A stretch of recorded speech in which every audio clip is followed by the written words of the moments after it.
What's going on, everybody? We are back as always. JV Wins, Dogon SS. Of course, we have returned for another edition of Conscious Approach on YouTube. That is right. Happy to be back once again to hopefully curate some more interesting content for your viewing or listening leisure. Before we get things kicked off, as always, a couple of housekeeping things that I like to get out of the way. Check us out, Amazon Music, Apple Podcasts, and Spotify. If you'd like to download the audio version of this stream and listen to us that way. Otherwise, follow us on Instagram and TikTok at Conapproach, CONAPPROACH. And as I always like to say at the top of all of our videos, thank you very much for subscribing to the channel. It indicates that you receive value from the content that we deliver, which is the highest form of flattery, and we certainly do not take that for granted because your digital currency is something that we do value. It means something. I don't subscribe to, I like to say this, I say this all the time, but it's true. I don't subscribe to 10% of the content that I consume on a regular basis.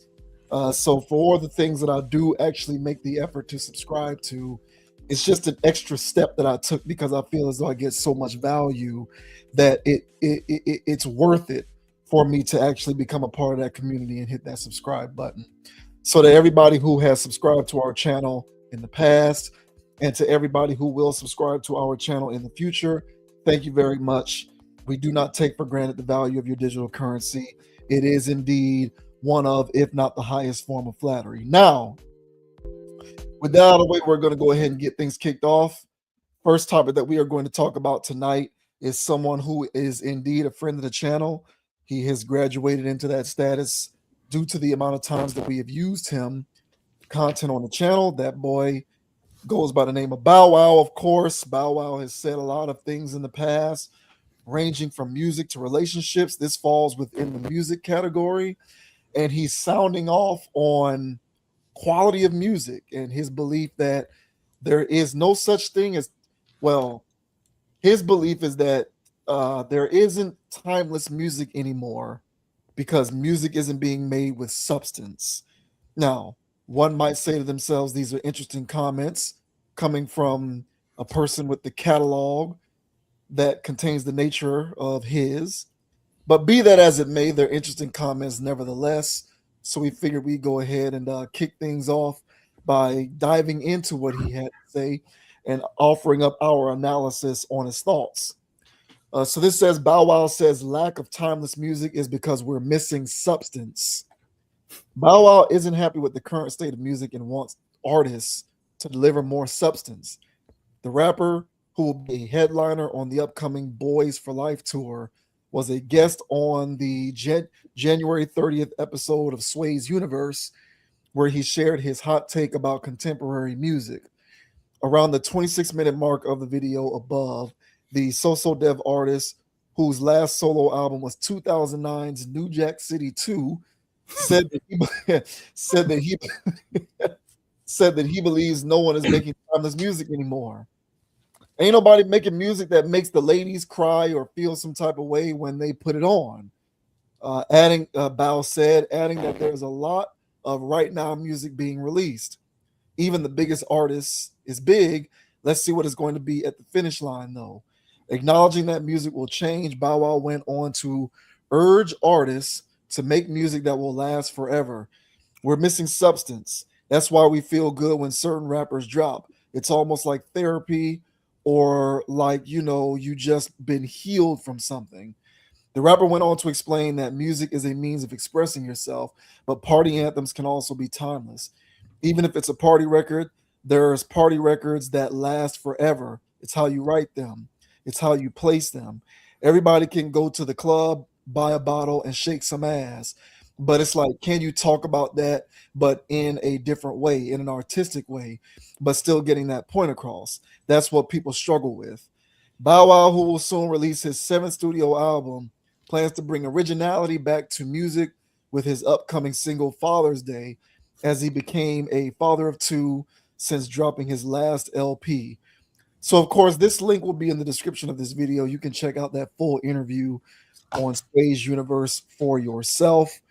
But there is Sean Moss, aka Bow Wow, expressing his belief that there is no timeless music because music is no longer being made with substance. I didn't know that a new Bow Wow album was on the board. That's of course news to me. But be that as it may, be that as it may, what do you think about his comments? Right message, wrong messenger. And honestly, it was parts in the message that I don't necessarily agree with, especially the part where he's trying to make club music. He's trying to make club music sound in a way where, I mean, I guess there's a club song that could be timeless or what have you, but what's the difference between the club songs that's being produced now and the club songs that was being produced in the early 2000s, late 90s? It's all about popping bottles and shaking arse, as he mentioned. So I don't see how there's much of a difference. And he would have to throw that statement in there because all of his music, for the most part, is turn up stuff, if you will. Not necessarily tear the club up, but it's pop, hip hop, anthem type of stuff where all of his stuff there was no substance in his stuff. So for him to say that club records had substance in it or allude to that, it doesn't make any sense. So him himself, though, he does tours.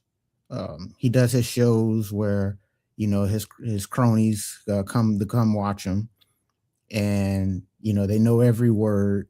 And according to Bow Wow, that's timeless. According to Bow Wow, that's a classic. So while he's performing, "Let Me Hold You," he think that song's got substance to it.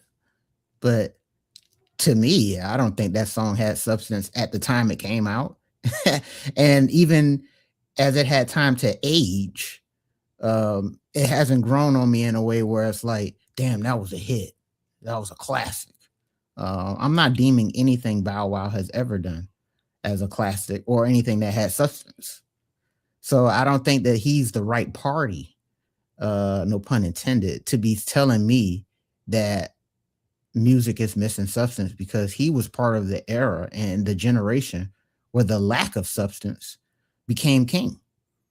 So I don't know what he plans on doing for his new LP, but I'm telling you right now, I can guarantee you there's no substance in there. And if it is, it don't hit hard.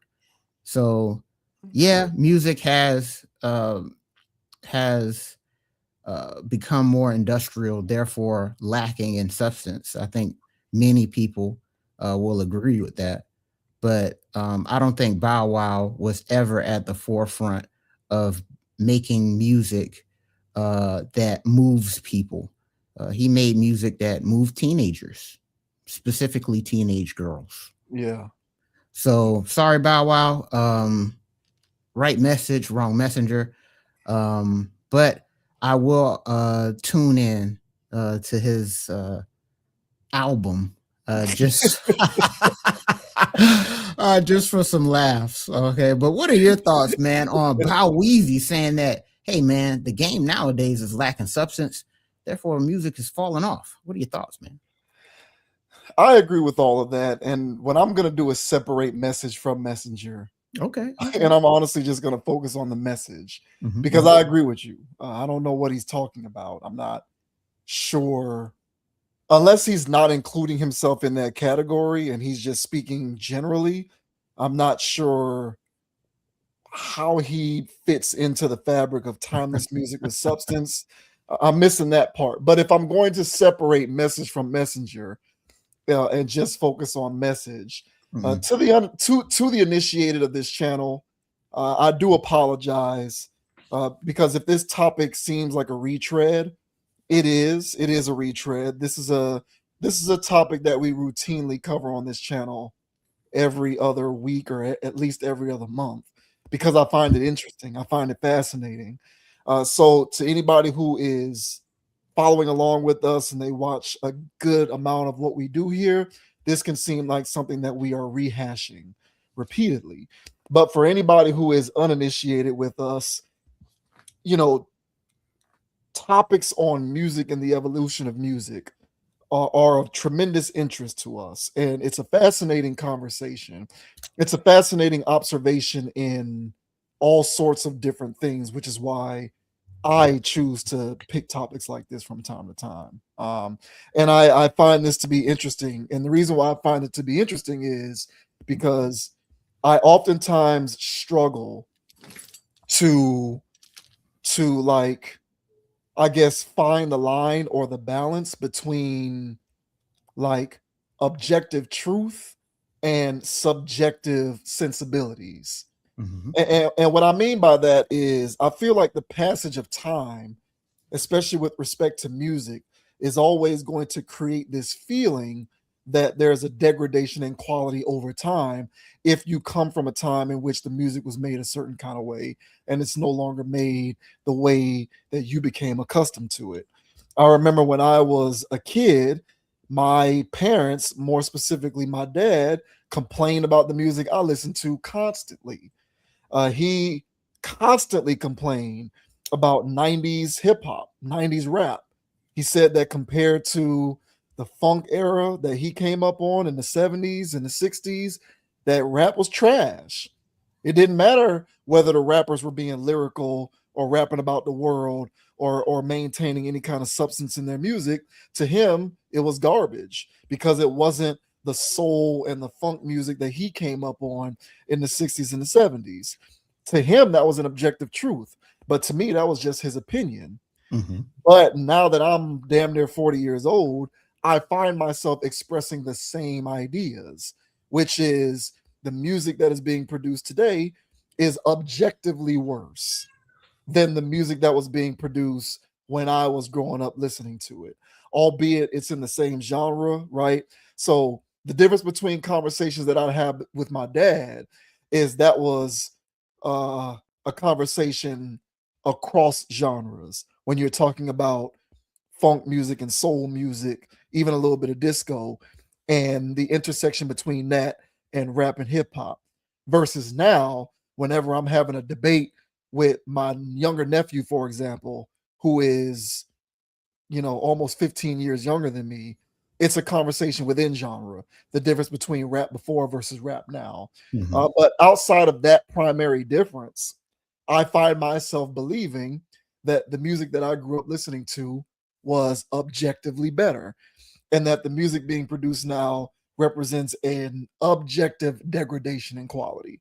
But I also introspectively sometimes will sit down and I will ask myself, do I feel that way because I am simply a man out of time? Or is what I'm saying, or does what I am thinking and how I feel and what I'm saying maintain some semblance of objective truth? And there's really no answer to that question, of course. It's like an ongoing debate that we'll just have until the cows come home. But I find it interesting to discuss this conversation within the context of what is the nexus point between music that was truly objectively better and music that is objectively worse, versus it all being a matter of perspective, and timeless music actually is being made today. It's just timeless music that invokes different sensibilities than what I'm accustomed to. Does that make sense? So if you ask me, I tend to lean on the former. Personally, I, even though I'm older, because I came up on the music, I still find myself giving new music a chance because I don't want to completely turn my back on it. And I don't want to be an old get off my lawn guy sitting on a soapbox saying music from 10, 15, 20 years ago was better. But every time that I try to do that, I find myself nevertheless believing that most of it being made today sucks. And I just like to get different people's viewpoints on where is some objectivism when it comes to those kinds of ideas and where is the subjectivism when it comes to those sorts of ideas. Because when you listen to a lot of because another thing that I consume a lot is music shows, whether it's music podcasts or to this day, I'll still read the review of an album that comes out today. It can be from a newer artist or it can be from an artist from our generation who's still active. And I'll sit there and I'll read the reviews, which is a habit that I picked up when I started first listening to the music. And I always find myself diametrically opposed to the vast majority of those opinions. Every time someone tries to tell me that an album that is being made today is a classic and I give it a try, I can't stomach the idea that it's classic. But is it objective? But is it because I'm being this curmudgeon who refuses to evolve? Or is it objectively not a classic and the music is being glazed over uh, um, irresponsibly and lazily? Because, as I like to say, music journalism today is dead and everybody's just saying everything being made today is good. Mm-hmm. So here comes this guy, Bow Wow, who I agree with everything that you said about the way that he used to make music, but he's also from our generation demographically. So he's talking about timeless music no longer being made, even though he himself was making bubblegum rap. Exactly. Right. So where is the Nexus event with that? How much of it is categorically true and objective, and how much of it is a matter of subjectivity? Because I don't care whether I'm listening to, who I've heard all kinds of artists who come out making like the only artists who make classic stuff today that I tend to agree with is artists who are almost 40 years old themselves. But anytime I'm sold on this idea that somebody is making something classic and they're and they're under the age of 30, I try to listen to it and I'm not getting it. I'm not getting the production value of the classic claim. I'm not getting the lyrics value of the classic claim. I'm not getting the songwriting value of the classic claim. I'm not getting any of that. The construction of the album, the mixing of it, whether you go technical, whether you go artistic, I'm not seeing that. And how much is that me being old, get off my lawn, and how much of it is objective truth? I just find it to be an interesting conversation. Yeah, fair. And I think that's the one thing about art is the whole thing is, a subjective craft. So whoever's watching it or listening to it in this case, they can formulate their own opinion of what they think it is, because there's pieces of art that are selling for millions of dollars and it's just splashes on a canvas. To me, that has no substance. To me, that's trash. But whoever spends millions of dollars at that auction, okay, they see the depth and the splashes on the canvas. Yeah. So I hear your point. I was one of those people that was trying to evolve with music, my opinion at least, of what's being deemed as classic or what's being deemed as good, which is why, I was low key, still a fan of what Future does. And when we were talking about Andre 3000 and he was covering what Future's music does, and he's more of a poet of this modern generation of people, where he's speaking to a certain thing, and I could tap into that, even though I may not directly relate to 90% of it. I can understand what he's tapping into, and there was a part of my life where I was going through it financially and other things, and Future's music really helped me out in that space. So, a lot of people would consider what he does mumble rap. I think there's a certain genius to what he does, to be honest. So I tried to evolve with it with newer artists coming out and tried to, put my ear to the streets. And but there was just too much stuff where I was getting lost in terms of, the drill stuff, all that op rap when it came to their references, their social references. If they're bringing Phineas and Ferb, and they're bringing up, other things, Coco Melon. this guy's too young for me. I can't listen to this guy. If these are your frames of reference, I can't listen to this. So when that guy who's talking about Phineas and Ferb is talking about relationships, friendships, dynamics, business, at that point I'm going, this guy's not mature enough for me to gain substance from it as a whole. So I'm not saying that the guy's not saying anything that doesn't resonate, but I'm just saying, like, I want more of a philosopher, more of a whatever type of thing to be telling me stuff, not some kid that still got some lessons to learn that I've already learned. So I would just go, I can't get into all of this new stuff. So all that depression rap, the raw wave stuff and all of that, NBA young boy stuff. I can't get into that. I don't know how these kids are deeming it classic, but I guess that speaks to what you're saying is, well, that's what they grew up in. And this latest NBA young boy thing slaps harder than anything that's come out as far as they're concerned. So then they would deem it a classic. So that's their right. They're allowed to have that. Me, I like to study and listen to all kinds of music. And I would dig in the crates and listen to stuff that my parents would have thought was slapping back in the day. I would say this, the Earth, Wind, and Fire type of stuff. Mm-hmm. So I guess the funk. So the Earth, Wind, and Fire type of stuff, or, Frankie Beverly's Maze and whatever, where it's just feel good music. It's just talking about having a good time. Everybody get up out your seat, start clapping and dancing. I love that. I have zero issue with that. And I think that is powerful music. But then there's also their love songs back then. And they're absolutely horrendous. They're absolutely horrendous. They're terrible. And the subject matter, the cheating, the infidelities, the inappropriate relationships, it's across the board. I said, well, this is no different than Sexy Red. Y'all just doing this to a melody. And it was a lot more ambiguity within the lyrics. It wasn't so direct, but the message in and of itself is still horrible. I mean, this message breaks up homes. So I don't think that music is good either. So I think the one thing that was going on back in the day that was good was that get up and dance music, that funk music, the disco stuff, where it's just, hey, let's have a good time. Let's turn up. Let's have good energy. Like, that is awesome stuff. But the love stuff, the whatever, no bueno, man. And there's a series of stuff out there. You can go on the internet and look it up nowadays, where people are re-listening to lyrics or saying the lyrics or just playing the song so you can actually hear what they're saying.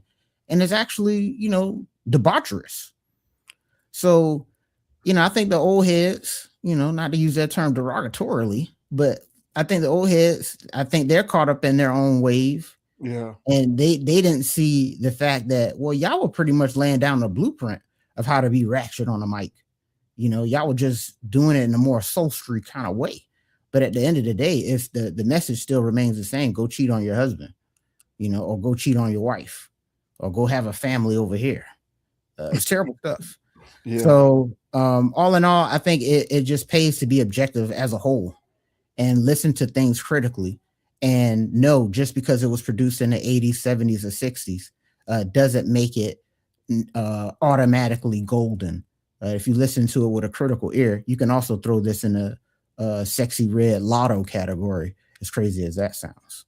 But yeah, man, I'm with you, man. But that's the beautiful thing about art, is it could be interpreted any kind of way.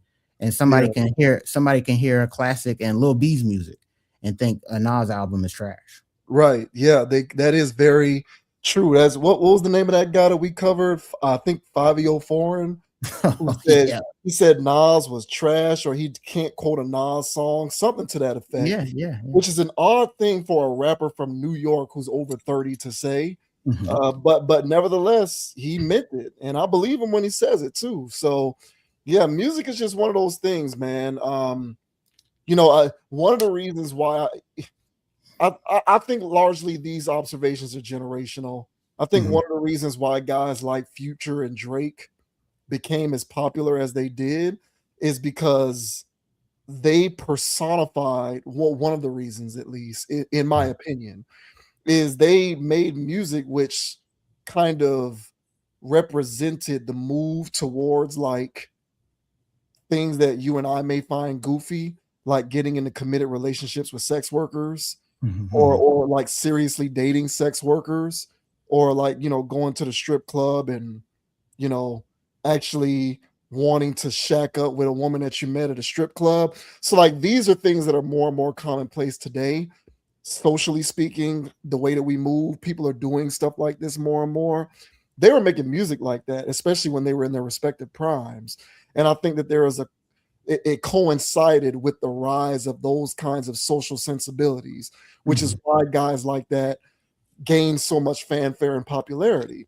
I think the nature of their music directly coincided with the continued degradation of social sensibilities in our society, which is why a lot of them became as popular as they did, in my opinion, of course. Mhm. But also, like, know, I find it very fascinating that we are going to be living in a world 20 years from now, maybe 20, 25 years from now, where there are going to be 35, 40-year olds saying, y'all don't know what y'all talking about because they don't make music like Migos used to do. Like people are gonna be saying that. They are. Like, what I'm saying, I'm just, if I can sit up here and complain because no one's making albums like The Blueprint or Stillmatic or even, Life After Death, All Eyes on Me, Stankonia, um, um, the Love Below, Speaker Box, the Love Below, any of these things that we love and routinely go back to, even stuff like Word of Mouth, Ludacris, all of that kind of stuff. So, like, if we're complaining because rap isn't being done like that, in 20 years, they're certainly going to be complaining because Oh, rap isn't being done like Migos or 21 Savage. Like, it's going to 100%. happen. Yeah. And that is going to be a funny conversation to sit on the sidelines and listen to when you have the tweens of that day, exclaiming their music to be the best that it's ever been, the most artistic that it's ever been, the most classic and timeless that it's ever been. And the old heads in that time are going to be clapping back because there's no more, ASAP Rocky or Drake or, you know, Migos or 21 Savage or any of this other stuff. So I think that that's going to be hilarious to witness because it is going to happen. I mean, it's already happening now, and just by you saying that, bro, like these kids now, they can't touch 2017's Migos. They can't touch 2016 Migos, bro. Like Streets on Lock, like they can't get to that right now. Nobody's doing that. You know, and there's going to be people that's like, oh, people can't mess with Skipper the Flipper. They can't. These new guys are not better than Skipper the Skipper the Flipper. So, I mean, you can do that now, bro, because of what's being accepted as classic now. Yeah. And Yeah. because of what's being accepted, I don't care, bro. That NBA YoungBoy stuff don't hit at all. And I know there's a large group of people. There's a large group of people. Some of my family, little nieces and nephews and stuff, man. They think NBA YoungBoy like that. I don't hear what they hear. And it is what it is. And then so yeah, the one that's really gonna throw me off is when they're saying that nobody can't touch NBA YoungBoy. Yeah. NLE Chopper. Yeah. That's what's going That's what's going to. At least everybody tried to copy Migos, like Steph 3-pointer from half court. At least everybody tried to copy that. Yeah. Okay. So, but hey, man, there's gonna be YoungBoy clones if there aren't already. So, yeah, man, music evolves, and when you're dealing with the industry, that level of it devolves. But I know that there's people out there that's still cooking up some stuff, and because they want to bring that feeling back, whatever that is.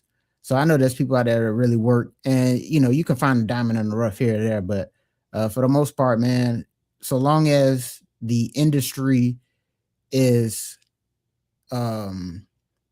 going to stay at the forefront of creating these new waves of sound and what's acceptable. So long as the industry's still doing that mainstream garbage, there's going to be uh future generations of what we're calling, like devolving type of music. So Mhm. that wave will always continue, unfortunately. So it would only get worse. But yeah, man, I think true artists, they never die in any generation. Yeah, I Mhm. agree. I tend to look at music like food. Like you can you can do research on the manners in which food has over the course of over the last several decades decreased in quality, right? And that is an objective fact. If you look at the manner in which food is mass produced, the methodologies used to make it, the ingredients going into it, the fact that foods aren't the same size that they used to be, produce rots at twice the rate that it used to. Like, so these are all objective facts. You can go back and trace the data that can inform you on how food has decreased in quality over time. But if you try to present that same logic when it comes to anything artistic, such as music, you're going to get more pushback because art is subjective in nature. But the Mhm. way that I process information is I look at music the same way that I look at food, which is the ingredients that goes into the process has floundered over the course of the last several generations to the point where you have now a watered down version of the art form producing less good quality overall, not because there is no desire for it, but because there's no need to, because the consumption of it is going to remain whether you put fresh ingredients in it or whether you just put a bunch of GMO into it. Mhm. But I don't think that that takes away from the fact that, in my opinion, it is objectively worse because the ingredients going into it are not the same. So, an analogy that I used, an analogy that I like to kind of use to process how I look at music is the same way that I process looking at things like food. Or quality of service in the service industry, for example. Everything has gone down because of the need for immediacy and the too big to fail aspect of it, from the standpoint that whether the quality is bad or not, it's still going to get consumed regardless. So um, I think it's interesting to hear comments like that. And I just find the conversation to be fascinating, even if the comments come from somebody who was one of the purveyors of early 2000s bubblegum rap, which certainly is where Bow Wow qualifies. So, Yeah, man. Having audio difficulties on this one. Uh, Everything just cut out as far as like the output, but I'm sure what you said was oh, there you go. Now I want to pop back on. I have no idea what that was about. But yeah, man. I guess shout out Flipper McFadden, man. Uh,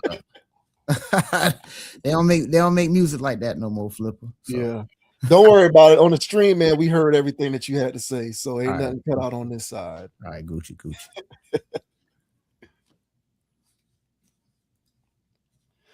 And now we move into an interesting continuation of this OnlyFans saga on the channel. Like the music stuff, we also like to kind of talk about this because it's interesting to observe the way that this kind of stuff is also progressing in real time. But I ran across an interesting story which says, according to compiled data, it looks as though the state of Texas is responsible for the most money spent on OnlyFans in 2025. For anyone who is not aware, Dogon resides in the state of Texas. He actually lives in one of the cities which this article purports is amongst the highest spending in the state of Texas. Not surprised. Not surprised. So this says Texans reportedly spent nearly $250 million on OnlyFans in 2025. OnlyFans makes a lot of money, but apparently it made some serious bank last year thanks to the residents of Texas. According to newly released data by OnlyGuider, residents of the Lone Star State spent a whopping $248,496,300 $363.64 on OnlyFans in 2025, making it the second highest spending state after California. California is at $350.6 million. So that's a pretty big gap, Jesus, between California and Texas. Wow. That's over $100 million difference. That's 100 mil, bro. Dang, California, y'all got to get it together, bro. However, the jaw-dropping sum was attributed to Texas' large size and population, as it ranked number 21 among the highest spending U.S. states per capita. As far as the Texas cities that dropped the most money on OnlyFans content, Houston led the 2025 ranking with a total of $31,988,000. Dallas took number 2 with $26,172,000. Austin was number 3 with $17,544,933.33. And San Antonio and Fort Worth rounded out the top 5 with $17,387,250 and $10,241,583.33 respectively. When it came to the global cities ranking, Houston came in at number 11th and Dallas at number 15. According to OnlyGuider, OnlyFans raked in a total of $7.2 billion in 2025, a 9% increase from 2024. Although the platform allows all kinds of creators to monetize their content, it's mostly used for adult-oriented photos and videos. It's also worth noting that in 2024, the pornographic platform Pornhub voluntarily blocked Texas residents from accessing its website. The decision was a response to the state's age verification mandates for adult content websites. Pornhub argued that the laws infringed on adults' rights to access free speech. As you may know, your elected officials in Texas are requiring us to verify your age before allowing you to access our website. Not only does this impinge on the rights of adults to access protected speech, it fails strict scrutiny by employing the least effective and yet also most restricted means of accomplishing Texas's state purpose of allegedly protecting minors. So there you go, sir. Looks like Texas is high up on the list of debauchery, spending $250 million on OnlyFans, second to California. You, a resident of Austin, what is your take on this Texas metric? Yeah, not surprised. Unfortunately, the great state of Texas. Yeah, man, I've been out here for a little minute now, and I can tell you that, demographically, a lot of them will probably sending that money to Miss Sophie Rain over here. That's probably what their whole little thing is about. But it's a big state. It's a big state. California is a big state, so it's following the Electoral College. So it's a lot of people here, man, and there's the culture here, at least from what I've noticed from being out in the bar scene and stuff like that. It's a little standoffish when it comes to how to party out here. And I say that to say, granted, I haven't been to Houston. I know send on me, but a lot of people tell me I don't like Houston or whatever. I've been to Dallas. Dallas still has the same kinds of vibes that I'm talking about here that I experienced in Austin. Is that when people out there, they're mingling, they're doing their thing or what have you, but it doesn't kind of remind me of the kind of partying that goes on in Florida, South Georgia kind of thing, where the objective and the goal is to go home with something.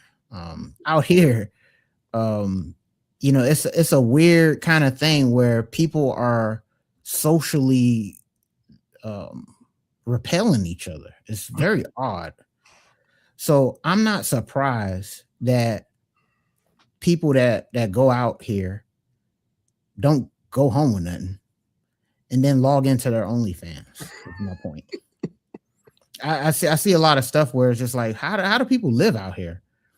So yeah, I'm not surprised, man. OnlyFans has become the new wave for adult content seekers. Um, I guess free websites don't cut it no more for these guys. Like they have to get to the act of paying $20-$30 a month. I don't understand it. I'm on TikTok constantly, and women are constantly on live, showing everything, and guys are donating. I think what TikTok has done, yeah, man. I think what TikTok has done is it does some of it's not even G rated, but the G rated version of what OnlyFans is that these girls be on live all day long. I get on TikTok, before work, do a little scrolling, lunchtime, do a little scrolling, at night, do a little scrolling. It'd be the same woman online all day long, showing a little this, showing a little of that. Guys donating this, donating that. You're beautiful. Thank you for the follow. No real interaction. Make sure you guys hit the like button, share the video. Hey, thank you for the follow. Real mechanical stuff. And these guys just want to have their comment read. So it's the wildest thing ever, man. So I think what OnlyFans has done is it has bridged the gap between you can't pull a woman like that at the bar in real life. So you can interact with her online for a fee. Yeah. For a fee. She can read your comment and you finally get noticed. You finally get noticed by a woman of whatever caliber this is. And then you get that endorphin high of, wow, she read my comment. Oh, she giggled at what I said. Let me send her another galaxy. And these guys, I mean, it would be interesting to see how much these dudes is paying on TikTok. So all in all, man, not surprised here. California is blowing people out the water. It'll be interesting to see what Florida is on that list. Because it would, yes, yeah. Because even though I said that, Florida party's different, the times are changing. And so I wouldn't be surprised if a lot of those guys go home and log into their OnlyFans as well. So crazy stuff, man. But what are your thoughts, man, on today's signs and times, man? Texas logging in for $250 million on OnlyFans alone. What are your thoughts, man? Yeah, you bring, honestly, the way that you described how people socially interact and where you are, I'm here. It's not that much different. Oh no, it's not that much different. It's one of the reasons why I feel so strongly about this is because I'm out and about and I see it. I see it. I see with very much I see with a tremendous degree of regularity being down here in South Florida. How often I go out and I am seeing what amounts to guys not leaving with anything. Now we've always, like when we were going out in our younger days, in our generation, that was routine. We'd see there was I would say that there was a spread. There was if you could draw up a pie chart of the amount of guys who show up and they already have something, the guys who show up and they met something there and then they went home with that thing, and then the amount of guys who showed up with nothing and left with nothing, right? There was always an even distribution of that, I would say, where, let's say 40% of the guys showed up with somebody, and so they already had it locked in. And then you also had another 30% of the guys who showed up by themselves but left with something. And so then you have the remaining 30% who showed up and left with nothing, right? But now I feel like that ratio is more like that ratio is more like 40, the same 40% of guys still show up with somebody and then leave with somebody. But then at this point, there is nobody showing up, and then by themselves and then leaving with somebody. and the remaining 60% is all guys who show up and leave with nothing. Mm-hmm. So I only bring that up to say it's not all that much different than what you observe in your neck of the woods. I think that that's more so a running commentary on how people are socializing in public in general these days. Mm-hmm. And it's also, as a side note, another way that one can try to observe why it seems as though so many women appear to be sharing the same men. Yeah. Because there's just not, for a lot of these women, there's just not enough men to go around because most of them are lepers, and they just, but that's a tangent. I don't want to go off on a tangent. Mm-hmm. I will say this though. Do you know, so like colloquially, we often refer to the term baddie, and that term is used in music and whatnot. But did you know that that's actually become like a term that is used to describe like essentially a certain type of woman's occupation? Occupation? No. Yeah, for real. So like, if you go onto YouTube right now or anywhere else, if you like search up like baddie, for example, you'll probably happen upon interviews or podcast things or anything like that where there are women who basically identify themselves. They designate themselves as baddies, like that's their occupation. Oh yeah. And so it's almost become a quasi-official term in which access to me is granted upon certain fulfillment of these specifications. And it's almost like an official ledger. This costs this, and this costs this, and this costs this, and this costs this. And so it's so long as you can accommodate the cost of my leisure, you get the opportunity to access a date with me as a baddie. This is an actual thing that's happening in the world. And even more abhorrent than the existence of this is the fact that so many men are now willfully paying that price tag, which is insane. It's insanity.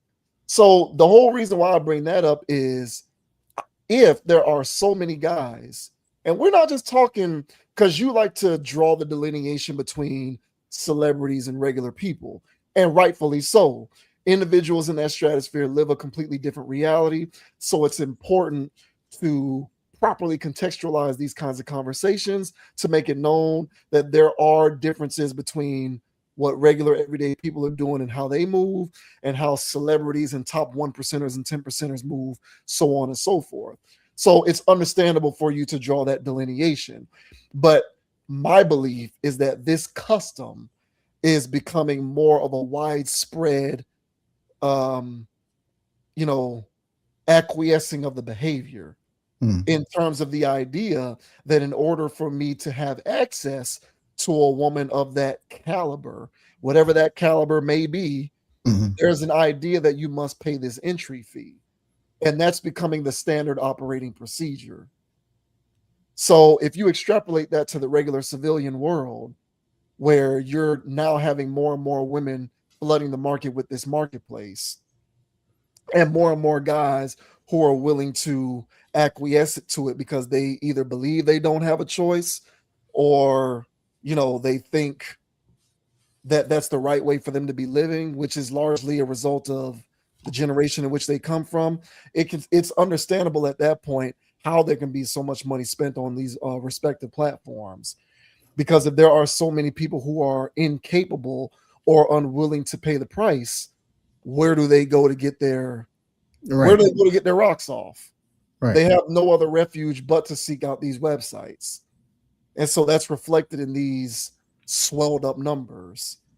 So obviously it's a multi-layered conversation, but I think that it's crazy that the numbers are what they are and that they continue to rise.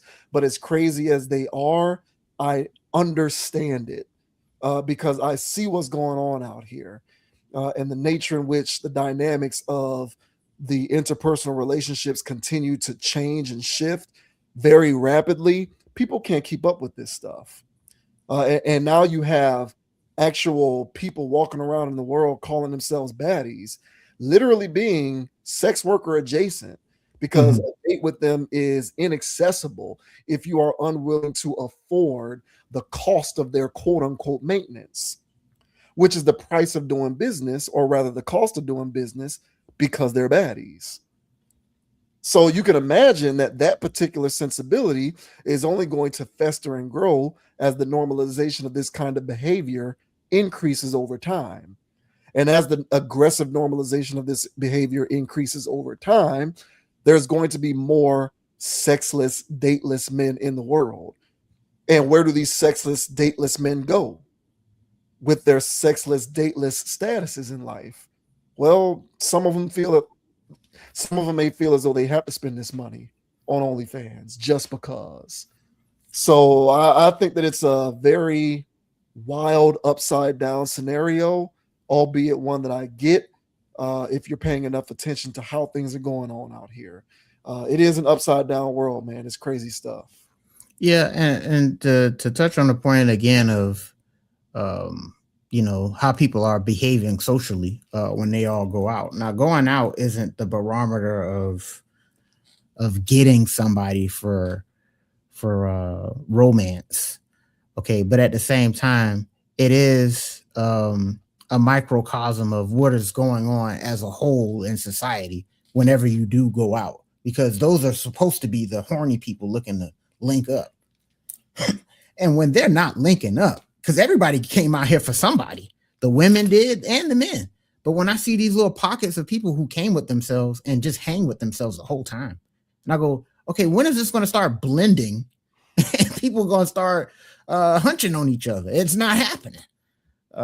It's the most bizarre thing.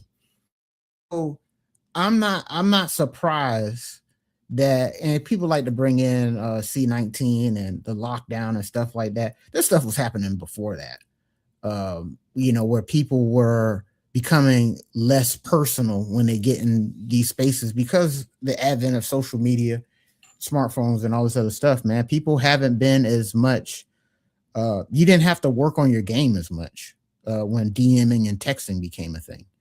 So C-19, I'm sure, accelerated stuff, but it's not the ultimate cause. You can't pin that down and say this is when people stop interacting in public. I will beg to differ with that. So I say all that stuff to say is that socially, the social atrophy that you like to talk about, there's a lot of people suffering from that. And as a man, you really pay for it. Yes. If you don't have those social skills down, you're up against it, man. You were already up against it when you had social skills. Yes, men pay a clear bigger price for underdeveloped social skills compared to women. Now, I'm not saying that women don't. I'm not saying that a lack of social skills doesn't hurt women in certain respects as well. For sure. But let's be responsible to the conversation. All right. There is no way in the world anyone can, with a straight face, make the argument that men don't suffer from underdeveloped social skills more than women do. Absolutely. In a lot of contexts, women don't need developed social skills. They don't need them. It depends on what we're talking about. But when you're talking about romance and dating and relationships and sex, or the pursuit of it rather, women aren't really a lack of social skills does not really work to their detriment the way that it does for men. So it's not the same. Correct. It is not the same.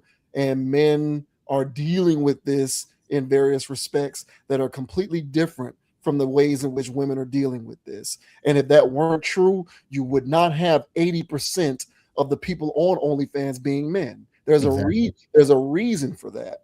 All right. This isn't just happenstance. There's a reason why 70 to 80% of OnlyFans users are men. There's a correlation there. And the reason, but go ahead. Go ahead. You speaking on it, but that's exactly what I'm saying, is that due to this lack of social skills that men are now being conditioned to have, they feel as though there's not much of an alternative but to interact online like this. So it don't have to necessarily be OnlyFans. I told you it's going on Instagram Live, TikTok Live, Kick, Twitch, where guys are paying, because it's not adult sites with Kick, Twitch, and all the other stuff, and but they're paying for the same level of interaction.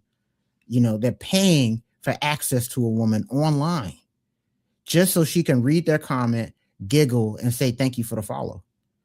And for whatever reason, that guy gets a level of satisfaction out of that he can't go out and get in the real world.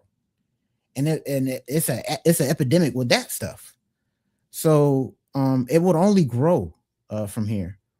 And like I said, when I'm online and I'm seeing this stuff go down where these girls are selling, some adjacent, some are actually on the damn street selling. Okay. It's a lot of women, all shapes and sizes, all ages, all colors. I mean, some of these women, real soccer moms, kids hollering in the background. Okay. Susan, who's dropping kids off, is walking around in the kitchen, no bra on. Hey, thanks, fellas. Hi. You click on it, it's 1.3 K in the chat, and everybody's sending stuff because she ain't got no bra on. I say, damn, bro, like, this is where we at. Yeah, dog. And that's just on TikTok. So imagine the girls that's busting it wide open on OF. I only have to pay $19 a month to see this. I don't have to drop a $19 Galaxy or whatever it is on TikTok every 10 minutes for her to do a 360 for me. Like, this is where we at. So some guys are probably looking at OF as a discount. Some guys are out there probably rationalizing that them spending that money per month on OnlyFans is cheaper than having a real woman. There's some guys out there making that argument in their own mind. I'm pretty sure they are. Yeah.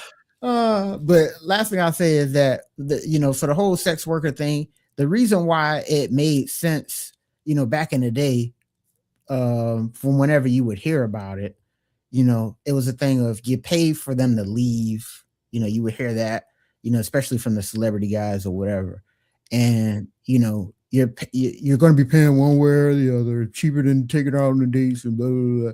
And so you just pay her to get out. It was like, okay, well, whatever. If that's how you want to live your life, bro, whatever. But that logic has now gone on to not just paying to actually get a service in exchange, is paying for online flirting. This lady lives 4 or 5 states away, bro. And you're paying more money on her than you pay for groceries. I know some dudes is doing this. Yeah. So at this point, I don't know what's going on. It's clearly have the same type of reward payoff thing that microtransactions and video games, like it has that type of appeal to it, where these dudes are probably literally addicted to sending money to these woes. So, hey man, if you're on the smack, fellas, get off, man. It's not worth it. If you that hard up for online content, bro, go seek the free stuff. But I'm telling you right now, man, spending money in this economy, the way groceries is, the way gas is, just giving money away for something like that, for online hugs and kisses, you got to get your priorities in order, man. But hey, these are the signs of the times, and it's only going to get higher, these numbers. Yeah, it is. I've been railing against this stuff since 2011 personally. But what can you do? It's, one of the lazier arguments that I used to hear also when it comes to this kind of thing is, what's the difference between paying for a woman outright versus, taking them out on a date? Either way, you're having to pay for it. And that to me was always a very lazy logic to justify a bad behavior. Any mature adult knows the difference between spending money on a woman on a date versus paying her bills and paying for her livelihood, just so that she can reward you with the grace of her presence, right? Um, and there's this there has been this festering of an idea that women are just entitled to certain privileges based solely upon the sake of their existence. And as disgusting as I find that type of mentality to be, I'm more disgusted with the men who create the marketplace for that kind of behavior to exist in the first place. Mhm. Like, I can't really fault OnlyFans creators for being OnlyFans creators because there's a market for it. If you turn the valve off, the water will stop running. The reason why the water is running is because we, the 70 to 80% of the men who are spending money on these platforms, keep the water running because we open the valve and we keep it going by spending the money. So ultimately, the responsibility falls on us as the gatekeepers. If we're not spending the money, 70 to the math is there, right? The math is right there. This is not an opinion. Mm-hmm. If 70 to 80% of the users on OnlyFans are guys, and guys stop spending the money, that means 70 to 88% of the user base disappears. At that point, what do these individuals who are the purveyors of this platform do? They're going to have to figure out a plan B. The wells run dry. But as long as it's fertile ground, I can't necessarily hold them ultimately responsible for doing this, as disgusting as I find it to be. Not disgusting because of the existence of it, but disgusting because of the sheer disparity in terms of users versus non-users. And when you think that it's an unbelievable thing to fathom, all you have to do is just go out in person and observe these things for yourself. There are a lot of guys showing up and leaving by themselves. And there are a lot of women showing up and they're sharing the same guys. And on a different night, it just so happens to be their turn with the guy. It's crazy. But yeah, Texas having such a large population, it isn't strange to see that that's how the numbers bear out. It's just an overall, you know, observation in the sheer depth of this thing and how it continues to proliferate over time. And when you couple that with a lot of these individuals being given platforms to speak on their various lifestyles, it further exacerbates the issue because they just aggressively normalize the behavior to the point in which anyone becomes desensitized to the idea that there's a better way to do this stuff. I mean, you don't really have to spend this money, man. These girls are giving this stuff up for free in person. You just have to work on yourself, and it's easily attainable by, I would say, most men. But if you've been conditioned to believe that that's not something to value, then at that point you no longer care about that. So, for me and you, value was in meeting women in person. Mm-hmm. If there's no valuation attached to the prospect of meeting women in person, then that kind of ideology means nothing to you because Exactly. you don't assign value to actually being in the company of women in person. So at that point, you'll just do anything and spend anything, Yep. which to me is a roundabout way of you lacking value in yourself, in my opinion. But it is what it is, man. I think a lot of this stuff needs to be dialed back. But at this point, I'm running out of breath saying this because these guys are going to keep doing it anyway. It is what it is. Hey man, hey, shout out to the great state of Texas. I'm gonna be a little bit more careful when I touch doorknobs and stuff in public. Now that I hear, now that I hear these numbers, definitely gonna be a little bit more sanitary when I leave the house. So, hey man, shout out to Texas, man. Y'all out of pocket for this. Yeah, I do want to. We need to do a part two of this and pull up some more numbers because Florida's got to be in the top 5. Oh, sad this stuff, man. this backward ass state, Florida has to be in the top 5. Mm-mm-mm.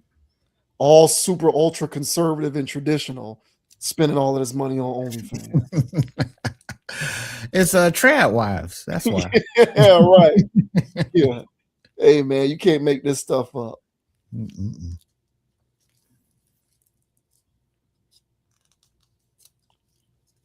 Moving right along, we have ASAP Rocky, who released an album last week called Don't Be Dumb. and he's been doing press talking about it, of course, and he's on a lot of shows, doing interviews, so on and so forth. And he recently was doing, what was this show that he was on? He was on another show doing another interview, doing another spot. Oh, he was with Esquire. And they touched on the whole F the Streets thing with 21 Savage. And basically he talked about how he is in support of this F the Streets movement because rap has largely been selling the public a lie for a long time. And apparently he's copping to that. So this says ASAP Rocky co-signs F the Streets movement. We've been selling y'all a lie. In an interview with Michael Sebastian for Esquire, ASAP Rocky explained why he named his most recent album Don't Be Dumb and brought up 21 Savage's recent F the Streets comments. When asked about the title of the record, Rocky said there are so many reasons for its name, one being the prior album was just all about crashing out, crash dummies, and I think this is a call to it, he said at the 2-minute mark of the interview. If you look at what's going on right now, or just not long ago, last month in December, a lot of rappers are starting to say F the streets. I got trauma, F the streets. All of these guys that were portrayed as, gangsta and street dudes are now coming out and just being like, you know what? This whole thing is rigged. This is make believe. Kids, we've been, selling y'all a lie because we, had a blindfold over our eyes, and Don't Be Dumb embodies all of that. ASAP is referring to 21 Savage's rejection of the glamorization of street life in a tweet calling on Gunna and Young Thug to fix their issues. You knew Gunna wasn't no gangster when he told the first time we swept it under the rug for you. You know he wasn't trying to leave. We know he wasn't trying to leave you to hang inward. F the streets, we ain't get nothing but trauma from that stuff. He wrote in a tweet that prompted strong reactions from the hip hop community. Artists including G Herbo, YFN Lucci, and Pooh Shiesty, who have spoken about the impact street life has had on them, co-signed 21 Savage's statement, but a lot of artists vehemently disagreed. Next time, say F Yo Street, LOL. I'm not shaking none of you N-words hands. Backstage no more. I never thought I'd see the day N-words saying F the streets for a 21 Savage feature, F the industry, wrote Blueface of all people in a post shared on X, the social media platform formerly known as Twitter. 6ix9ine, who has faced his own allegations of cooperating with authorities as Gunna did, suggested that the movement is just a way to justify working with certain rappers again. Boosie Badass, meanwhile, said that rappers who say F the streets need to stop rapping about the streets if they really mean it. Rap about fruits, college courses, and staying out the streets. Yes, I want every kid to make it out the streets. That's what we all want, but I'm never saying F the streets. They responsible for our success. NBA Youngboy offered another blunt response too, simply replying, I don't give a F about that. I am the streets. I love the streets. I come from the streets. I ain't on any of that, stuff. It's just stop the violence, same stuff I've been on. Fabio Foreign has also waged a war on 21 Savage for his comments, calling the rapper a P word. Man, editing this stuff is hard and real time. So there you have it, man. So a lot of back and forth and a lot of conflicting ideals when it comes to this F the street stuff. But ASAP Rocky is co-signing it, saying that we've been selling everybody a lie with this music. So what did you think about his comments there? I mean, I'll believe it when I hear it. Now he had his own legal stuff, so he might be in his best interest to turn over a new leaf when it comes to making music and having a public persona, than to be talking about crashing out, as he mentioned. So for him to be talking like this, and I guess making an album, which is a call to it, whatever, man. So I guess him doing this is good PR for him for sure. But before it was good PR for him, it was a way of life, and it was a way that he paid his bills. This is no different than the OnlyFans girls showing feet when what he used to do about talking about all this dumb stuff, okay, and promoting it and glorifying it. drugs, alcohol, gang life, you name it. ASAP Rocky talked about it, and he made a substantial amount of money doing so. So he didn't care what the consequences were. There's a lot of young men that were out there that wanted to be like ASAP, wanted to be like the ASAP gang or whatever they were considered. All right. And there's some kids that's in New York that got bammed up for life because they thought that they had to be like ASAP. So people are allowed to grow, people are allowed to mature and see the error of their ways. But to me, this just feels like PR. He ASAP will do and say whatever to stay on the right side of history. So before his legal situation, he was doing what he was doing. Had he not been in that legal situation, I still think he would have been doing what he'd been doing, saying what he'd been saying, because he thinks that pays more, and it does. So I can't buy what he's selling me. Forgive me for not trusting the man. I'll also listen to this for giggles to get a good laugh out of it, because I would like to hear what you got to say if you're not talking about street life and drugs. It's not. There's no street life. I listened to it. I tried. I didn't make it through the whole thing, of course. But there is no street talk or gun stuff. But there's also nothing elevated either. So yeah, I mean, so what will ASAP talk about if he can't talk about crashing out? So it'll be interesting to hear him do whatever he is, just scatting and on the microphone, because I don't know what the hell he would be talking about. Now, I mean, granted, he's a family man, he's got a woman, he's got all of that stuff going for him, so you would think he would have content to talk about. But again, when you predicated your whole career on this lie and this fabrication and pumping people into the prison industrial complex, how do you pivot and do a 180? So yeah, it may sound good talking to Esquire with your with your Rick Owens clothes on. But I'm telling you right now, I'm not buying this ASAP stuff. It's just another marketing ploy. This is no different than Kanye last week saying that this isn't for PR. I beg to differ. But what are your thoughts, man, on ASAP Rocky saying that, hey, man, I'm down with this F the streets movement and I'm not with it? What are your thoughts, man? Yeah, his words sound good, but it takes actually becoming a different kind of artist for any of that to make sense. Mm-hmm. And just because he's released his most recent album doesn't extend him that courtesy, in my opinion, because you need to be able to maintain that extensively in order for me to believe it, which is the issue that I have with most of these rappers who want to become introspective and profound whenever it suits them conveniently. But then at the drop of a hat in 6 months to a year, they're right back to doing what they always were doing. Mm-hmm. A la Meek Mill, who was at a Revolt conference and said the music industry pays us to do ignorant music and profits off of ignorant music. And then he's right back to doing ignorant music with his Rick Ross joint, album. So I don't understand the double talk of these guys. I'm pretty sure there's a lot of people who will defend this and defend them. I'm not one of them. So be it. It is what it is. Furthermore, I don't understand the F the streets thing. I don't understand it. Someone is going to help. Someone needs to clarify this for me because I don't get it. 21 Savage is the guy who started this whole thing with his tweets. But literally his most recent album, the album that he made while talking about F the streets, he has songs on there talking about how he loves the sound of guns busting, and how if you don't want to bust your gun, he don't want to hang with you. Like, these are literal things.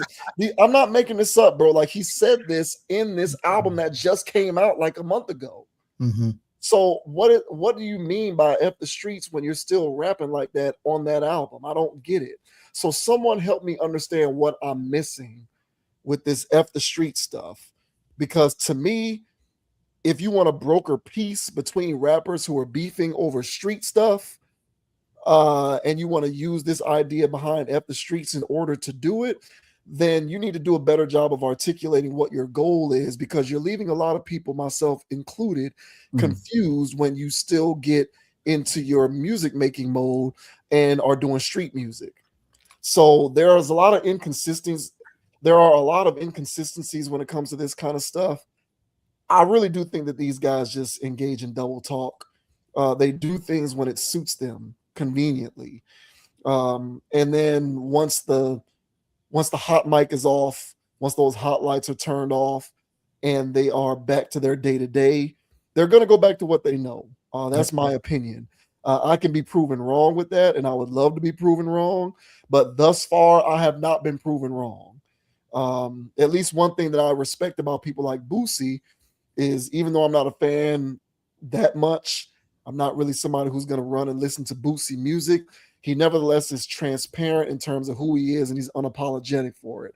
I might be diametrically opposed to his way of looking at the world, and that's okay.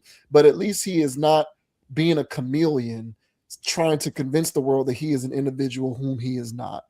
And I don't understand what people like ASAP and 21 Savage are trying to get at by trying to convince me that this era of street stuff is over, especially with 21 Savage. Maybe with ASAP, it is what it is, because he was on the other end of the spectrum talking about robbing people and crashing out on pills.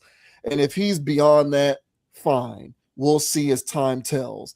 But when it comes to people like 21 Savage talking about F the Streets, I'm confused because your music suggests otherwise. So I think a lot of these guys engage in a lot of double talk. And to me, it does not make sense, because even though you might want to give them credit every now and again for the occasional introspective comment that they may make publicly, the impact of their music is far more wide reaching than any soundbite that they may offer up on any given interview. A few people might be moved by some, mundane comments made by 21 Savage on a podcast. Thousands, if not millions of people, however, are moved by the stuff that he talks about in his music, which has a far more profound effect, which has a far more profound impact on what's going on in the world than any of his interview sound bites. And if he's still doing that shoot 'em up, bang, bang stuff on his music, which as of December 2025, he is, then none of this stuff that he's talking about to me makes any sense or matters. Yeah, and to speak to your point, with these rappers double talking, yeah, they're like politicians, man. They tell you what sounds good whenever they're doing their album campaign, when they're doing their rollout. So they're going to Breakfast Club, they're going to Hot 97s, they're going over here, Esquire. And so, so they're going on all of this stuff, and then they're giving their political speeches, what this album stands for, what this really means, how this is their best piece of work they've ever created, and all this other garbage that they're selling me. All right. Because at the end of the day, it is a sales pitch. They know, the people that hopped on this F the Streets movement, they know the people are tired of the streets. They know that. So that's why so many rappers hopped on the bandwagon to say, yeah, I support this, F that, because the streets, much like the voters, have had enough of the tyranny going on in their neighborhoods. They want to change. They've been asking for a change. And these guys, these rappers and entertainers, they're the ones that could actually change how our communities are functioning. So when these artists saw the opportunity to go, yeah, man, F the streets, it was their way of donating to that cause. It sounds good. It's on paper that, yeah, man, this guy said F the streets. We need more rappers to say that. It's a need for it. People want to see it end. All right. So ASAP hopping on that trend, much like a politician, just hopping on, and granted, this album may not be crash out music per se, but let's see how these numbers go. And let's see if you get back into your artistic bag again, a year or two from now, where you're making that kind of music once more. because the streets asked for it. The same streets you said F them to. It's ridiculous. But these people are just moving by the trends of whatever the people are saying. And much like politicians, they tell the people whatever they want to hear so you can buy whatever they're selling. And in this case, I believe ASAP is selling us two things here. It's F the streets, because I think a lot of people are with that, regular everyday people. And then he's also selling the fact that I'm a changed person. That guy that was making crash out music was, facing major time in court. I got out of that. I'm a changed man. I'm no longer that guy that used to be like that. Hey guys, here I am now. So it serves him. All of this stuff serves him. So whether this album hits or not, whether people actually pick this up, whether it becomes a bestseller or best stream, whatever, it most likely won't be. But this is, in my opinion, more of a PR move of an album than an actual album with him expressing himself. Because I don't believe anything ASAP says. He comes off and always came off as somebody that would say or do whatever it takes to be on. I've seen so much zesty stuff from him in the past when he was, getting going, because he was part of an agenda to emasculate men. Trying to bridge this gap or trying to make this thing that I'm a street dude, but I also show up at Fashion Week in Paris. wearing kilts. Wearing kilts, doing all this other weird stuff, man. So he was a part of that. I didn't hear him say F that. So he's probably still talking about wearing Rick Owens and all this other weird stuff in this album, because why wouldn't he? So I've never been a fan of ASAP. Sometimes I'm not a fan of somebody's music, but I'm a fan of that person. Haven't been a fan of his music or him as a person. So him saying this, it should garner, more empathy, I should garner more empathy towards him, because he's saying something that I agree with, but I don't believe him. I think he's just trying to sell me something here. So I know who ASAP is. He's going to have to prove to me otherwise that he's a man that he's not the man that I've seen over the last decade, but he is who he is to me. And so therefore I don't believe this. I think it's some PR junk, and I'm not going for it. Yeah, I agree with all of that. It's almost as if when these guys talk like this, that's their version of giving out Thanksgiving turkeys in the neighborhood, like I'm selling you guys poison year round. Yes. But on Thanksgiving I'm giving you free turkeys, and on Christmas I'm giving free, toys out to the kids. Yeah. Mm-hmm. So all is forgiven, because despite me flooding the market with all of this poison year round, here I am 2 days out of the week giving you this free stuff. The reason why your mama can't buy you a bike on Christmas is because she buys my dope. Yeah. I'm gonna give you a bike. Yeah. Unbelievable. Yeah. As a gesture of goodwill, it's like, oh, look at what I'm doing out here in my neighborhood. But at the same time, the continued degradation of your neighborhood is, at least in small part, due to your other contributions to it. Exactly. Your more year-long contributions. Yeah. Exactly. The manner in which you contribute to it on a much larger level. Mm-hmm. So that's kind of how I look at these types of dynamics. It's like they're pulling up to the neighborhood on Thanksgiving, handing out turkeys, but otherwise they're serving you up the needle 24/7.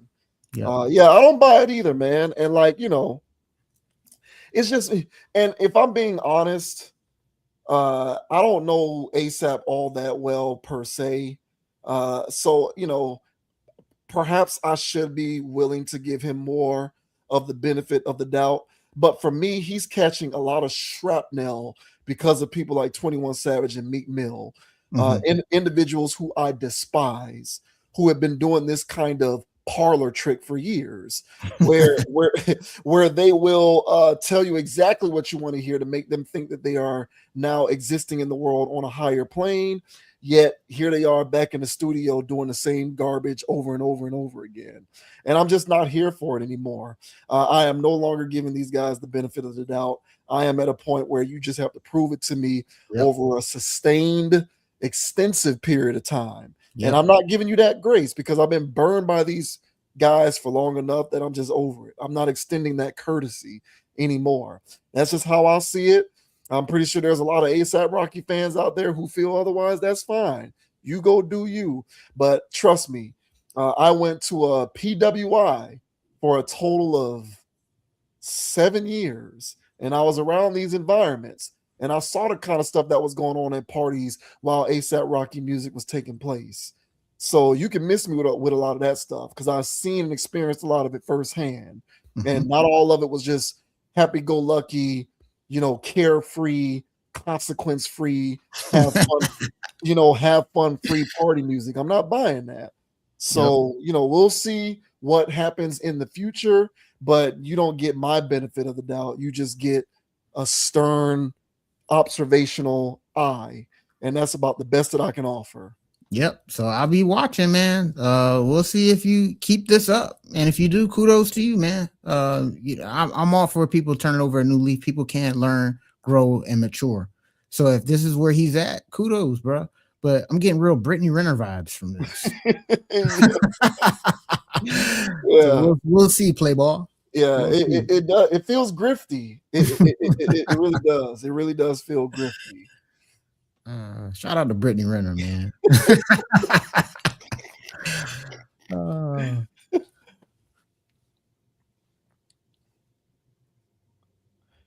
And now we have an interesting development in the content creator space involving a very popular TikToker by the name of Khaby Lame, who is involved.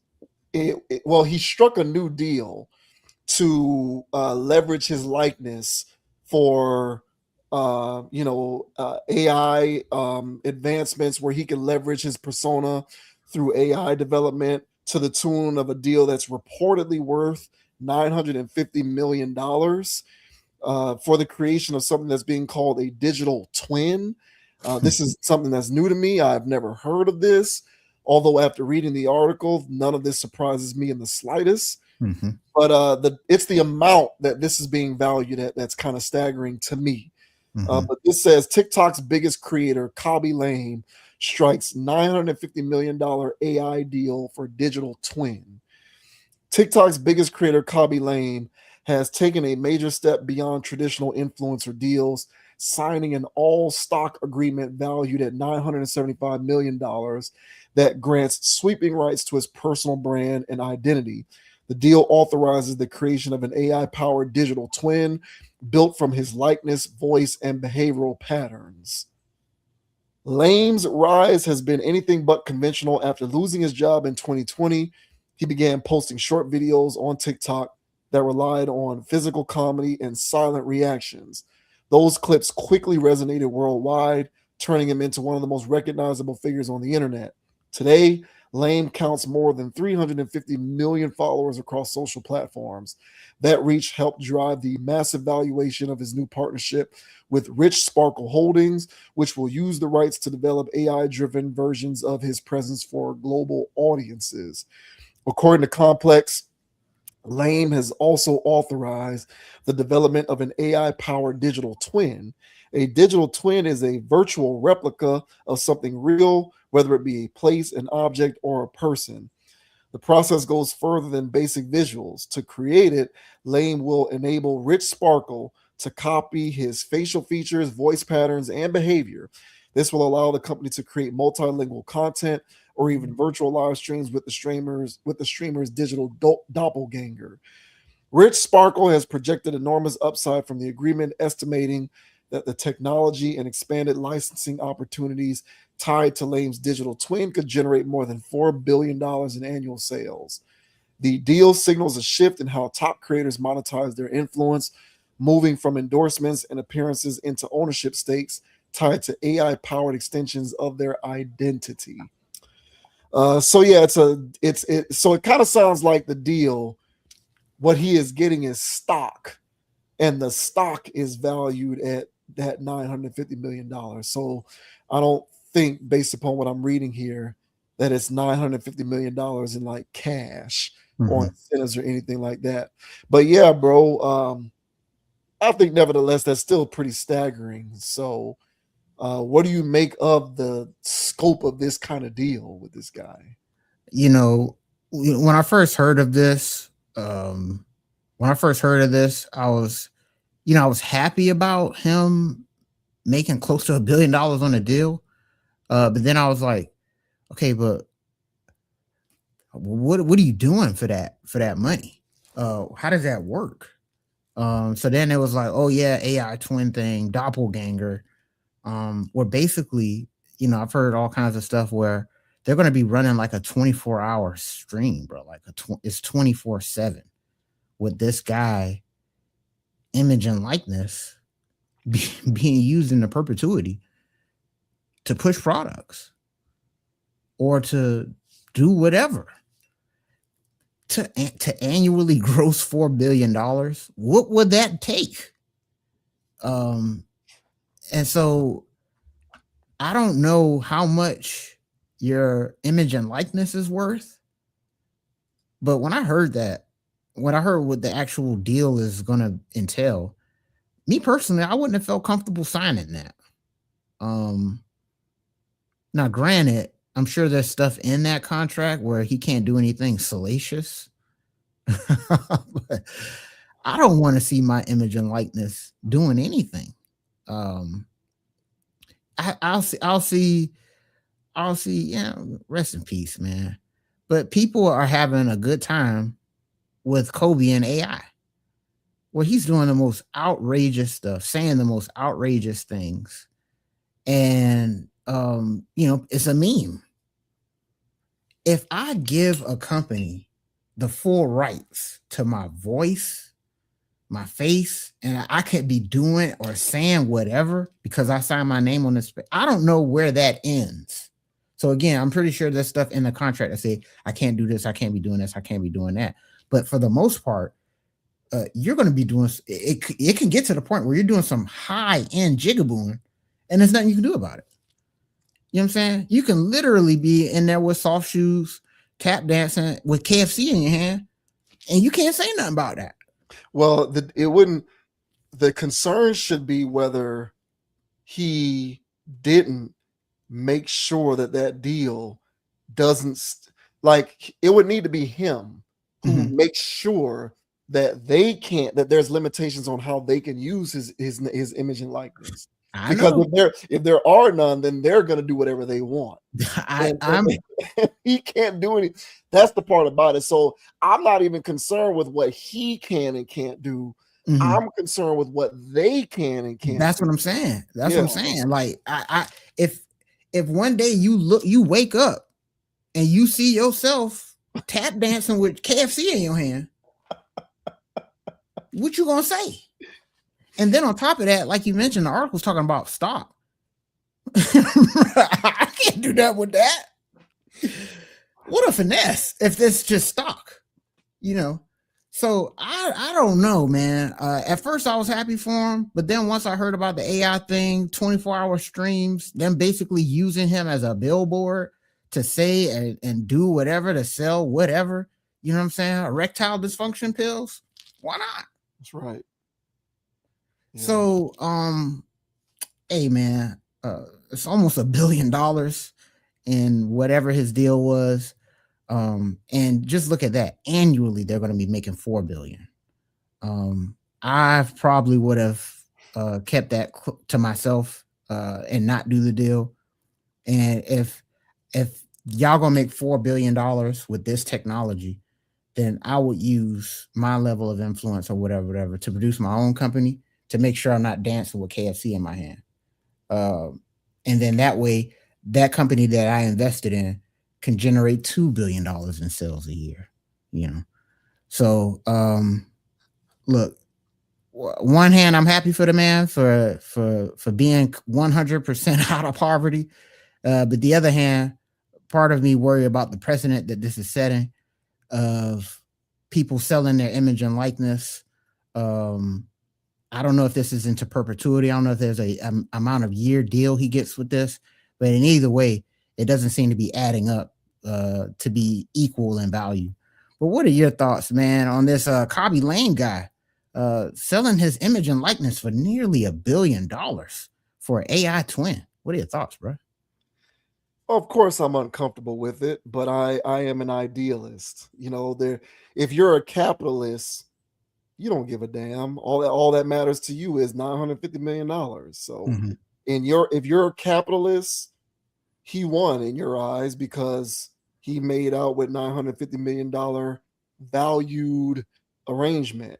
But I am somebody who thinks about consequences and repercussions in the world. Mm-hmm. So as an idealist, you know, I like money, don't get me wrong, and I want to be financially free, but I also am conscientious of the societal ramifications of certain things being implemented in the world. And I try to strike a balance between being capitalist minded and also being an idealist. Call me a crazy person, but I do think that there is opportunity to strike said balance. So I don't think it's necessarily practical to be a 100% idealist. I also think that it's dangerous to be 100% capitalist. Mm-hmm. But if you are 100% on the capitalist end and all you care about is the acquisition of money and resources and you don't care about anything else, then of course this sounds good to you. But me being somebody who tries to strike that balance, I feel like this is a slippery slope. And I'm telling you right now, based upon everything that I'm reading with this kind of stuff, um,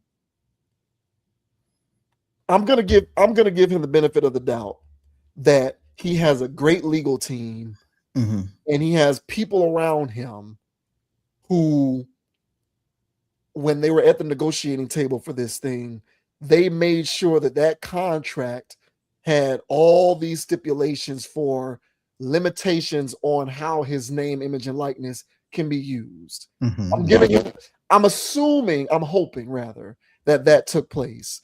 I hope that he didn't just sign on the dotted line and say you could do whatever you want with my identity. I hope not.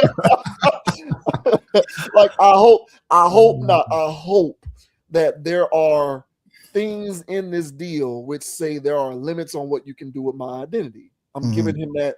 I'm giving him that grace. Within the parameters of me giving him that grace, I can guarantee you there are still going to be various ways that his identity can be used in various capacities that are still going to be unbecoming. I think so too. Because you can't, there's no way to cover every base. You can't. It's not possible. You're going to leave some, there are going to be some stones that are left unturned. It's just a wait and see as to what those stones are. But there's no way that there isn't going to be some jigabooing taking place. I would imagine there is. It's not possible. So maybe he won't be tap dancing with KFC in his hands, Mhm. or chopping large tree trunks with an axe, Mhm. or eating bananas walking down the street. And, maybe it's not. Watermelon. Yeah, or water. Yeah, right. So maybe it isn't going to be something overt like that, but at Mhm. some point there's going to be something in which his identity is used with these digital twins, and Mhm. it's going to be the endorsement of something that does him a disservice. And it can be something that we can't project. Maybe there's going to be some company who slips their foot in mud on some wrong side of history stuff. They're going to make somebody mad. They're going to do or say something that's racist. They're going to do or say something that's sexist. They're going to do or say something that is anti-gay or anti-trans or whatever. And now that company has to issue all of these apologies. And they've been putting ads out on TikTok using this kid's name, image, and likeness, Exactly. his digital twin, to sell stuff. And now people are going to connect the two and look at him as, an accomplice in this company's wrongdoing. That's not going to help him either. Mhm. And there's no way to protect himself against that because you can't know when that's going to happen. So unless there's some fancy contract language that you can put in there that sort of shields you from that inevitability, Mhm. there's no way that you can stave off that happening. So it doesn't even have to be something direct and predictable. It can be something indirect and unpredictable that you can't foresee, that's just going to happen. And your likeness is attached to this via this digital twin deal that you struck, and now you're having to answer questions as to why you're associated with this company who did this wrongdoing in the world. Mm-hmm. And that's just one example of how this can come back to bite them. But again, if you're strictly a capitalist and that is a worthwhile risk to take because this deal is valued at $950 million, you don't give a damn either way what could happen. You've already made your money. So it doesn't necessarily appeal to my sensibilities. And I feel as though it's a slippery slope. Furthermore, and this is just my age talking for me at this point, and I'm willing to acknowledge that. But who I still don't understand the idea or the concept of being moved to purchase something or to buy into something because some TikTok influencer's digital twin told me to. I know it's a thing. I would imagine it's a thing because a corporation isn't going to strike such a deal without knowing that such a thing is a thing. Mm-hmm. But I guess I'm so far removed from this kind of, incentivification that I can't fathom being moved to a particular type of action or behavior because a TikToker's digital twin told me to. I don't get it. I don't understand it. But clearly it's a thing. Clearly people are moved to do it. It's probably a wide net theory where there's an idea that you just want to cast the widest net possible.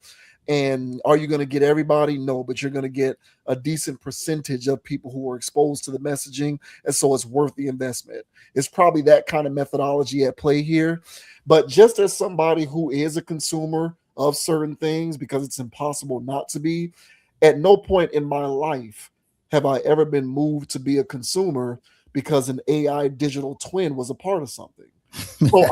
So I just don't get that part of it. I don't get that part of it. But on a macro level, it's impossible for this to not be a slippery slope for all of the aforementioned reasons that I brought up. So, 950 million sounds like a large, hefty sum. And hopefully he's able to reap the majority of those benefits because there is an inevitable part of this that is going to come into play at some point in the future where it could work to his detriment. It's a wait and see on what that is, but I think that this is a slippery slope that opens the door for a lot of inadequacies that are unforeseen but unavoidable. Yeah, and I think it for me it just raised the question of how much is your image and likeness worth? Because if somebody says, "Hey, man, I'll give you $900 million," if we use an AI rendition of you dancing with KFC in your hand and eating watermelon, would you take that? That's a legitimate question. It is, yeah. Yeah, would you take that? It's easy for me to say no. I've never been offered $950 million. Yeah, some Negroes would do that for free. So me on my moral high horse over here talking about some. Hey, some people was like, "Hey, bro, I did that last week Wednesday." So give me 900 million. So that's a fair question, and I think we're also going to start getting into that.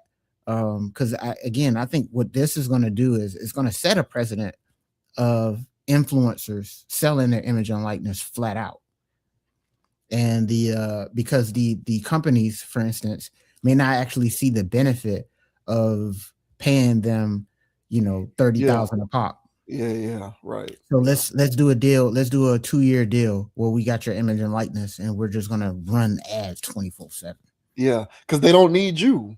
They don't need you. They don't need your team. They don't need to accommodate any of your accommodation requests. It's probably in the long run cheaper. If they for sure. Yeah, because I would imagine they sign you to a deal of this nature. They don't have to pay for your travel. They don't have to pay for your stay accommodations. They don't have to pay for you and your entourage / team. They don't have to feed you. They don't have to put you up in a fancy hotel room anywhere.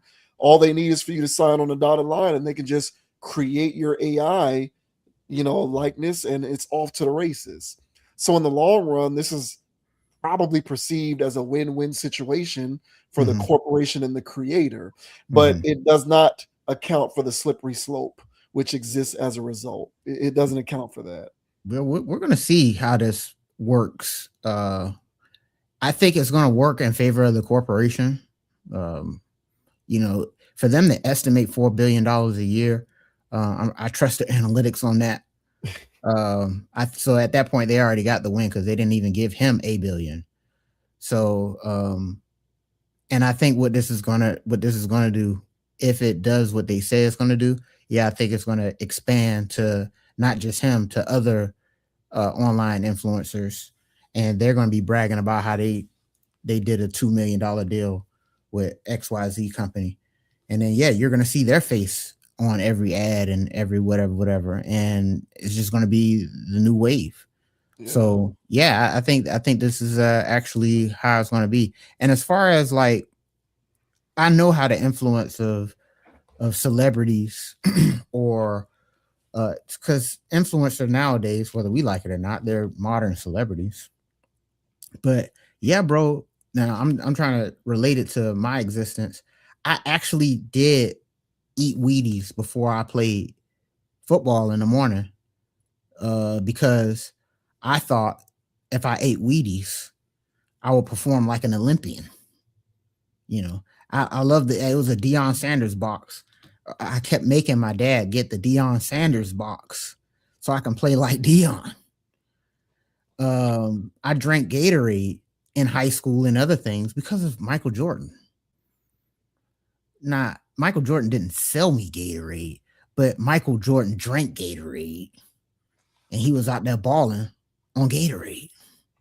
Yeah. So people took that kind of association with product and they never dropped it.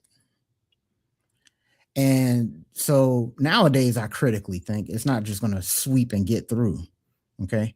But the way ads work now is the celebrity catches your attention and then they just put something in your face that, hey, you tried this smash burger yet? Yeah, you know what it is, because I agree with everything you're saying, Mhm. but what it is for me, and it's funny because even though I have acknowledged this in previous topics on the channel, Mhm. there's still a blind spot with me where I have not made the connection between that level of celebrity and social media influencers.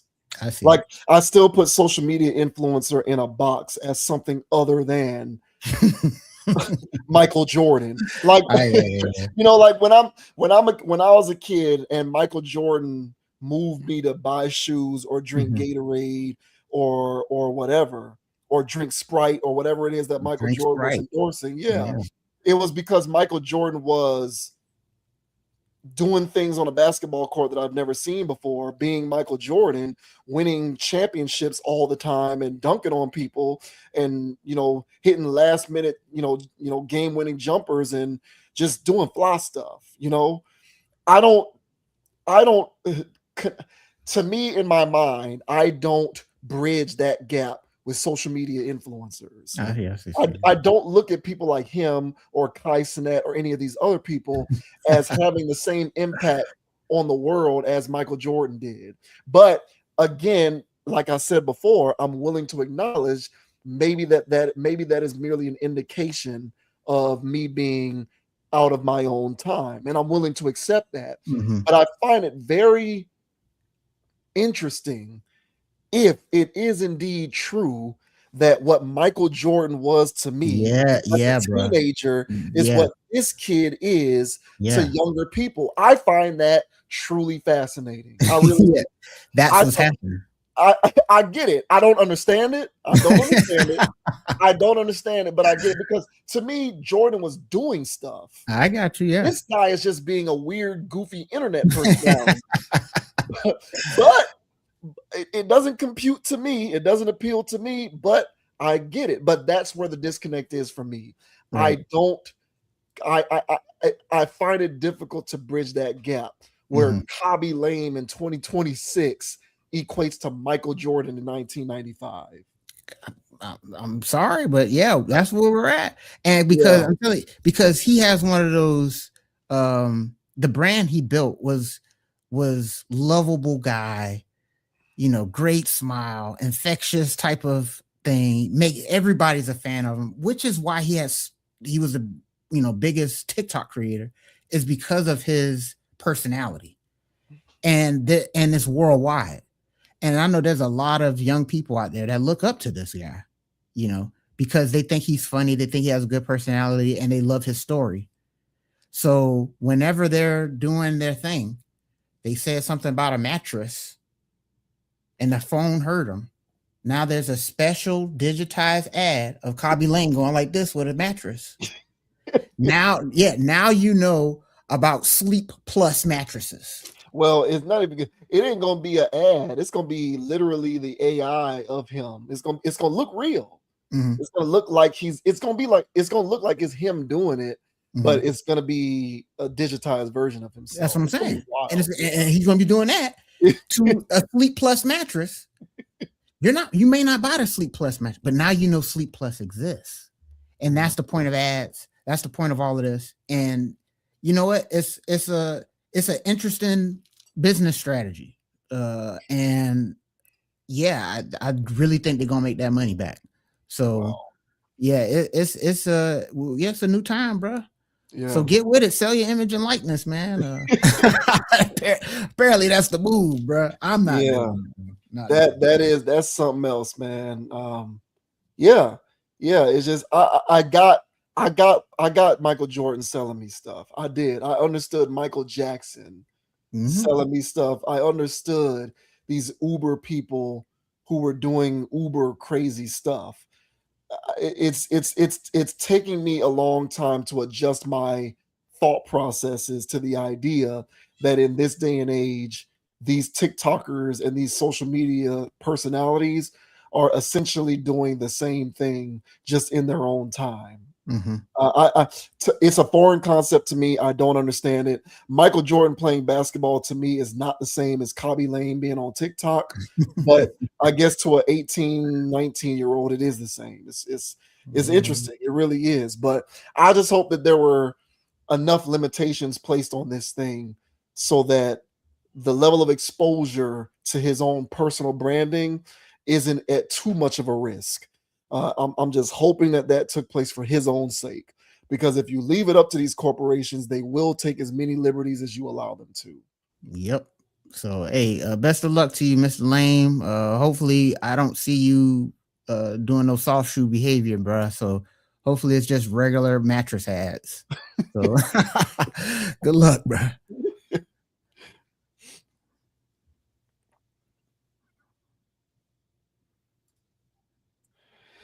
Oh man, and now we move on to an unfortunate story involving a guy that I think we both are very fond of, going back to our early days of watching the NBA. A guy who really did have a profound impact on the culture of basketball, Allen Iverson, is dealing with some negative PR at the moment, because apparently during an in-person appearance in Australia, in which he was supposed to be doing a meet and greet with sick kids. They're saying that he showed up to this thing with low energy, that he didn't actually do a meet and greet, that he was in and out. And a lot of people are talking about it, and it's not really making him look too good. So this says Allen Iverson called out for low energy meet and greet with sick kids. He's a jerk. Allen Iverson has been called out for a supposed low energy meet and greet with sick children in Melbourne, Australia. As reported by Australia's 10 News, several sick children, including cancer patient Eli Stevenson, were left disappointed after their recent meet and greet with the NBA legend. He's a jerk, Stevenson claimed in an interview about the experience with Iverson, who was in Melbourne for media commitments. We were all told that we could get the chance to get stuff signed. So I bought one of my jerseys, a basketball. My sister brought her basketball. Basically, everyone brought heaps of stuff to get signed, and none of it got signed. There was heaps of other kids from Challenge too. His management said we could take a photo and then we had to get out. He didn't say anything. They just They said he wasn't in the mood for it that day. Pretty disappointed. Stevenson's mom said they were told by Challenge, a nonprofit in Australia that supports children with cancer, that they would get between 20 to 40 minutes with Iverson. They were promised that he would sign some things for them and that they get to speak with him and ask questions.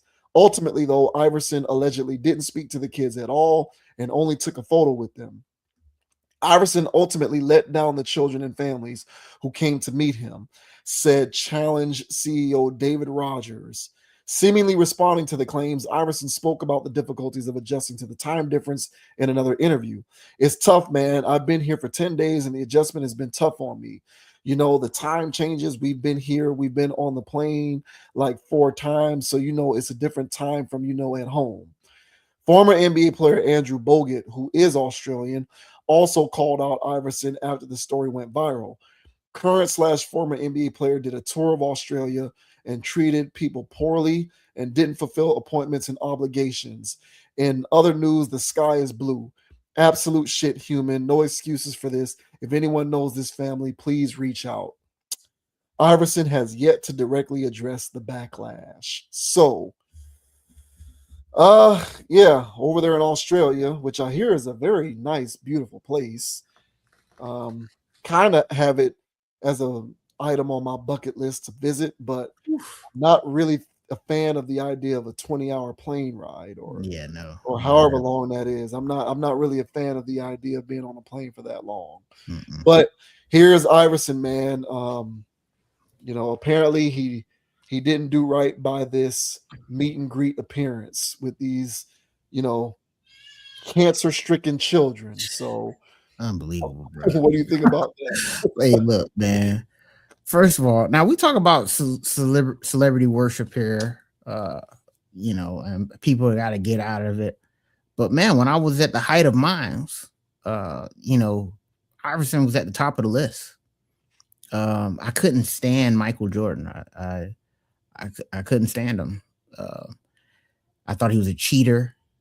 And the league favored him. And at the time, I didn't like basketball. I just thought football was better. And then here comes Allen Iverson with the viral clip at the time of him crossing up Jordan. The way he crossed him up, I was like, wow, that was so clean. And then he got everybody's favorite player. This is my new favorite player. Yeah. And I got into basketball. I started watching. I started mimicking his moves. He was my guy. Eventually, over time, I grew an appreciation for Jordan, which is why I started drinking Gatorades. Okay, it's full circle story there. All right, but nevertheless, Allen Iverson, and my house was a big basketball family, but you couldn't tell me football wasn't better. But Iverson was the reason why I got into playing basketball. Just the way he played, it was like I've never seen anything like it. So big fan of his, been a huge fan of his whole career. Loved the way he played the game, even though he was I love his passion for the game. I feel like he could have been a better team player. But I loved his passion and his drive. And I mimicked that throughout my whole, basketball playing days. As post-retirement, AI has been out. He's gone through stages where me personally, I don't know where he's at. This is just me personally. I thought he was doing substances. There were interviews where I'm like, wow, Allen Iverson interview? And I'm sitting here watching and he can barely talk. I was like, damn, bro, like, I'm not trying to make fun of him. I'm like, but damn, like, what's going on, bro? Like, were you always like this? Or did you always talk like this? Will you always not be able to connect things? So I didn't know if he was drunk on drugs. Like, I didn't know. So this was like 2020-ish, a little bit before then, whenever he would do things. And I didn't care for his state. I was like, damn, bro, I don't want to see you like this personally. But then after that, I started seeing him do more interviews and other things, and he looked cleaner. he sound a lot more articulate. It didn't seem like he was in that same space of whatever he was on when I was seeing him before. But I thought that he was probably drinking or on something else, in those moments. So fast forward, I figured that he was over that. This story to me sounds like he took a trip to Australia, turned up for his trip to Australia. Jet lag was probably a factor, but I think also the other stuff that he may have been partaking in was also a factor. I think he turned up a little too much. I'm not trying to make excuses for the guy. I think he turned up a little bit too much.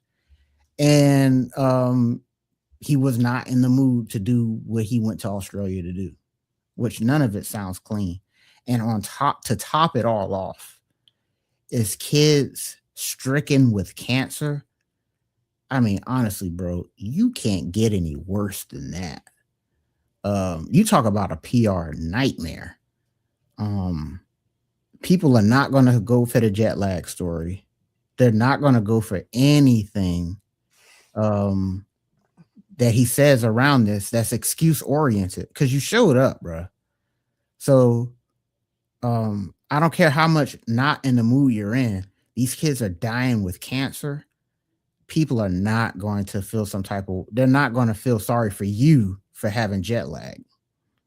So all in all, I think this is just a horrible story from top to bottom. Me being an Allen Iverson guy, I didn't want to see this on my timeline, but it's here.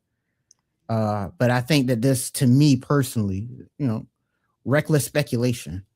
But me personally, I think that he may have been on a substance and which made him do the celebrity thing of people paid all this money to see this person perform at a concert, and he basically did a Lauryn Hill, showed up late, didn't do all the songs, and then got off stage. You see this from celebrities a lot, but you don't hear it at cancer events. Yikes, man. But what are your thoughts, man? I'm saying, what are your thoughts, man, on AI and this PR nightmare of him in Australia with these kids with cancer? What are your thoughts, bro? Like you, I have fond thoughts of Allen Iverson as well. He was never my favorite player, but I always had tremendous respect for how hard he played and how fearless he played. I always had a lot of respect for him. And I'm always gonna love Iverson because, like me, Iverson believes that when it comes to the greatest players ever, Kobe is slighted too much. And I appreciate Iverson for that because, of course, I agree with that. So if you ask Iverson who the greatest players ever are, he mentions Mike first, and then he mentions Kobe, which, of course, I'm always gonna ride with anybody who holds Kobe in that level of regard the way that I do. So even beyond his fearlessness with the way that he plays, he and I share similar thoughts on Kobe being maybe the second greatest basketball player to ever live. And I do believe that. But Allen Iverson's money problems are well documented. Even though he earned a lot of money throughout his career, I was looking some of this stuff up just to kind of refresh my memory because I remembered when it was being talked about, when it was happening in real time. But, the guy was spending a lot of money, especially post-retirement, spending a lot of money on entourages. Apparently his divorce didn't go very well. That was very expensive. He was spending like $175,000 per month just on like his entourage, for example. So, Iverson was blowing money fast, man. He like here it says, despite over earning $200 million in NBA salary and endorsements, due to extreme overspending, supporting a large entourage, and lacking financial management, he faced foreclosure on his $4.5 million Atlanta mansion and struggled with debt, famously telling a judge he couldn't afford a cheeseburger. Monthly expenses often exceeded $175,000, covering a large financially supported entourage, massive nightclub bills, and luxurious purchases. He admitted to poor financial habits, such as ignoring bank accounts, forgetting where cars were parked, and losing large sums of cash.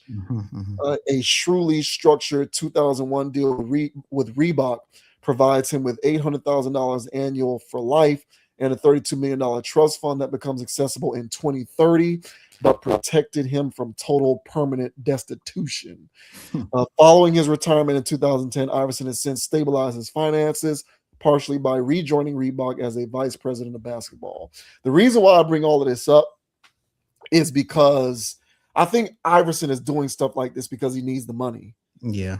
I think if he had it his way, he wouldn't be doing these kinds of appearances. And, you know, and listen, this is no disrespect to him or anybody else, but he doesn't strike me as the kind of guy who cares about doing stuff like this, which is okay. Not everybody is meant to be the celebrity who in post-retirement life is running around kissing babies and hugging soccer moms. Like, that's not necessarily the lane for everybody. Some people can do that. Other people are meant to be investors in other kinds of initiatives and projects, right? There's a niche for everybody to occupy post-retirement. I don't necessarily think Iverson's niche post-retirement is kissing babies. He just doesn't strike me as that kind of guy. You know, and that's just my opinion. I'm not necessarily saying that I'm wrong or right, and I'm not trying to cast aspersions on Iverson's character. I think Iverson is a high character guy, personally. But I also think he's hard up and he needs the money. And I think I don't really fancy him the kind of guy who's going to do this kind of stuff post-retirement. Therefore, I believe the only reason why he would sign up to do it is because he needs the checks. And so it's unfortunate to see somebody who is kind of outside of their body, so to speak, in terms of trying to do things that they are otherwise uncomfortable with simply because they need the money. And that's what I think about with stuff like this. I think if Iverson had it his way, he'd be doing other stuff with his time, but he simply needs to do the money. Like, I don't think it's a coincidence that all of a sudden he's showing up in DraftKings commercials. Yeah, Prize Picks. There you go. I know it's one of those sports books. Yeah, I almost shed a tear when I saw that, man. Right. Like, yeah, I don't think it's a coincidence that he's doing Prize Picks commercials. I think he's doing it because he needs the income. So he just, unfortunately for him, didn't necessarily position himself in the best way possible, and now he needs the checks. I'm pretty sure for him, 2030 can't come fast enough. Yeah. When he has access to that treasure chest from Reebok.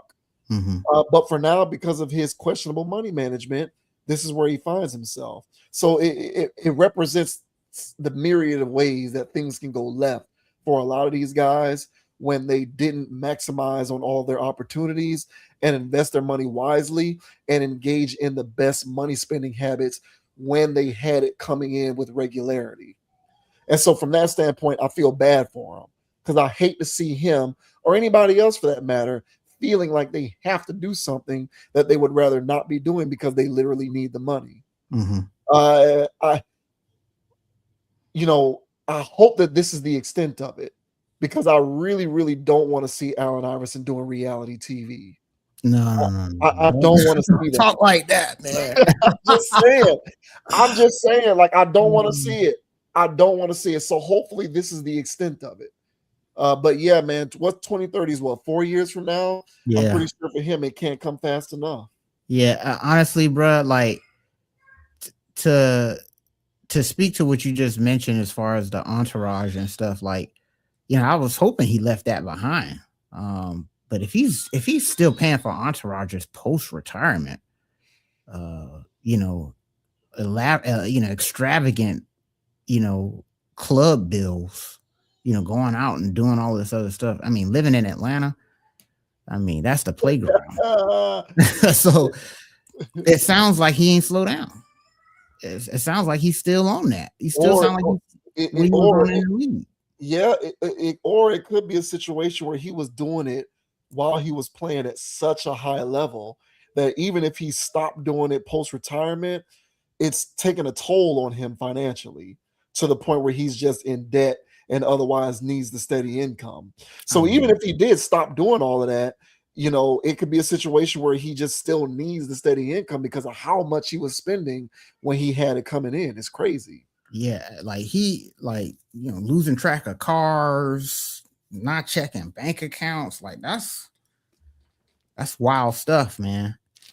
But yeah, he just took me for a guy. That's what I was saying, like post retirement, and that's what I was alluding to with the substance stuff. It just seems like he was still in a space where he was turning he was still on turn up, like he was still do stuff. Like he didn't seem like a guy in his 40s that played in the league and slowed down. It seemed like he was still like kind of on that. He wasn't like in your face in the camera, Michael Irvin.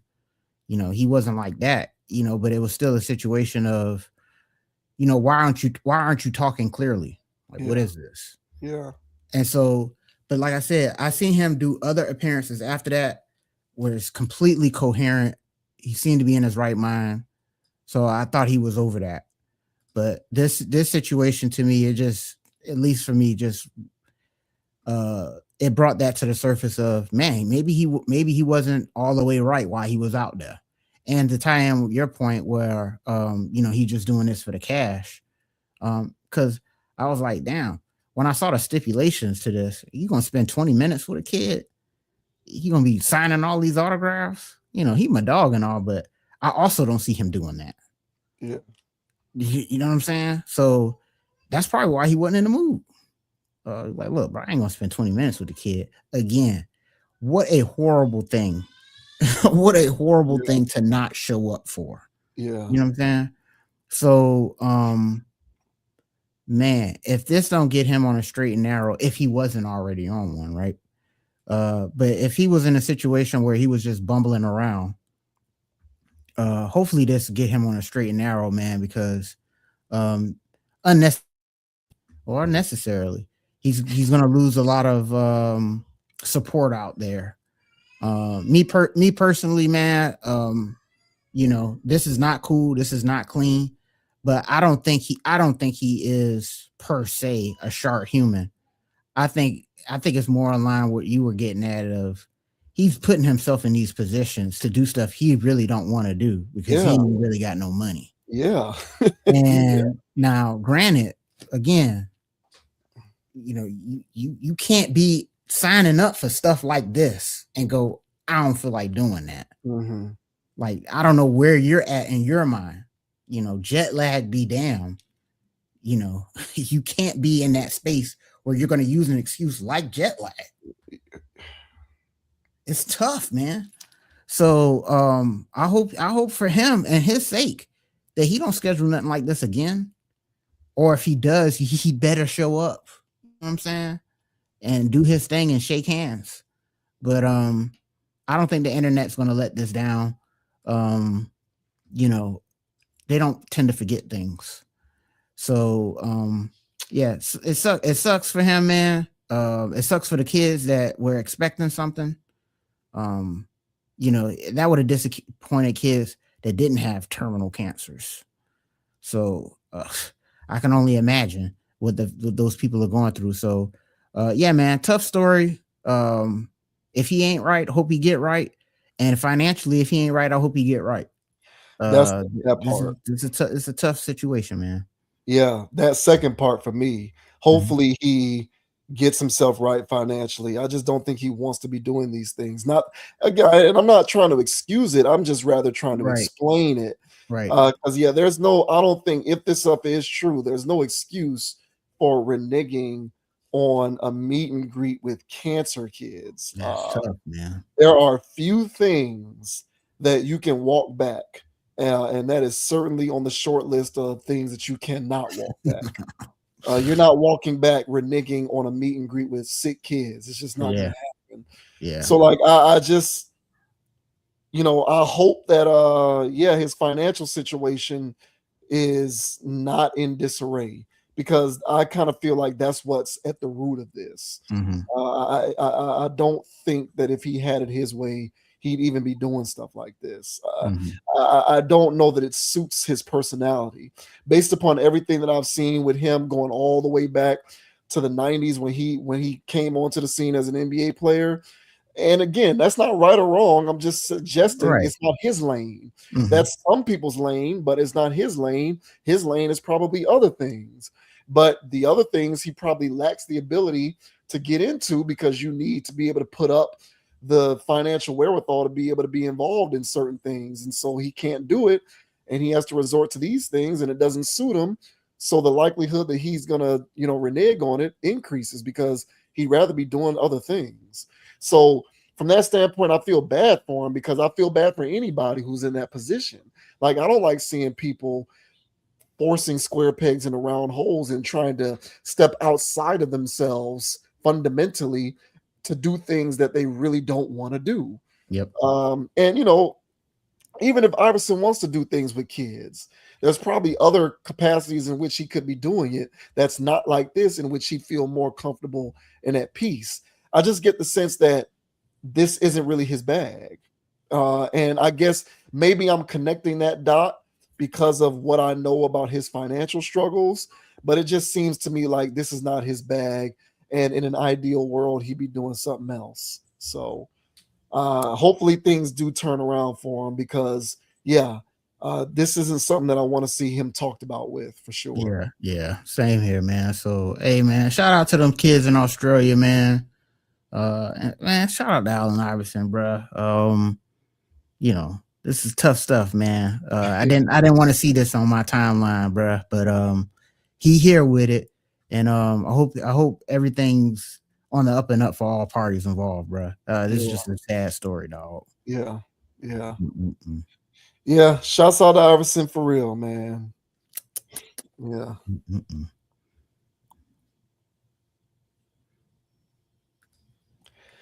And last but not least, we talk about Tusi, who was committed to playing football at Syracuse and then decommitted to go and play at LSU, apparently. And now there's a back and forth involving the head coach at Syracuse, who is claiming that Tusi was essentially cut from the football team because there wasn't room for him due to the signing of other recruits. It's become a bit of a he said situation. Tusi is claiming that he wasn't let go from the team, that he left voluntarily. And the head coach at Syracuse is saying, even though we would have liked to have had him on the team, there just wasn't a spot for him because we had other higher rated recruits who were coming onto the team. And so cuts had to be made, and he was a part of that. Tusi is apparently offended by this notion. He is claiming that Syracuse and the head coach is lying, that he left on his own accord to go pursue his dreams at LSU, and he voluntarily left Syracuse. So this says Tusi calls Syracuse's football coach a liar after transferring out. Tusi is not going to be a student nor a player at the University of Syracuse. Per the Shade Room, he revealed that he's taking classes at LSU instead. But his transfer out of his hometown college is something that needs to be talked about at length. His exit was not very seamless, as on his way out, the rapper accused the football coach of lying about what actually led to his decommitment. Fran Brown, who heads the team, says that it was unlikely that Tusi was going to be able to really live out his dreams of playing D1 college football. In a recent radio interview, Brown said, "He's not going to come here and play ball. I was going to allow him to walk on. I was going to tell him, you definitely have an opportunity to do that because I know he was born and raised here. He just wanted to be able to give him a shot to live out something that was his dream. I'm not sure if that will happen because we're getting more and more players on the football team.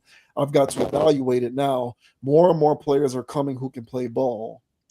According to Tusi, none of this was discussed. In a post to his TikTok caught by Live Bites, he rips Brown, labeling him a bozo for the premature comments. "No, coach, that ain't what happened. I told you I wasn't coming there no more, and you feel like you wanted to break the news before I told people what school I was going to. Brown is a bozo for that." As of now, it's unclear if he's still going to try and play football anymore. Louisiana State does have a more reputable football program, so his chances of getting on the field are likely even smaller. Based on his recent post Documenting his first day on campus, it sounds like he's sticking to just being a student. Tusi committed to Syracuse late last year after receiving another offer from Sacramento State. He posted at the time, committed for every kid who ever had a dream, make it reality. God's will is the way, and no one can stop it, not even the devil. I want to thank my Lord and Savior Jesus Christ for even giving me the strength to chase what I believe when so many people told me I couldn't. He said in part. So here is Tusi with his side of the story as to what happened. I seen the coach get online and say, yeah, I was gonna allow him to be a walk-on, and yeah, I was gonna allow him to be a walk-on, but I don't know if I'm gonna do that no more because we got some more talent that's coming in. No, coach, that ain't what happened. I told you I wasn't coming there no more, and you felt like you wanted to break the news first before I went and told people what school I was going to. Like, I ain't gonna lie, that nigga's a bozo for that.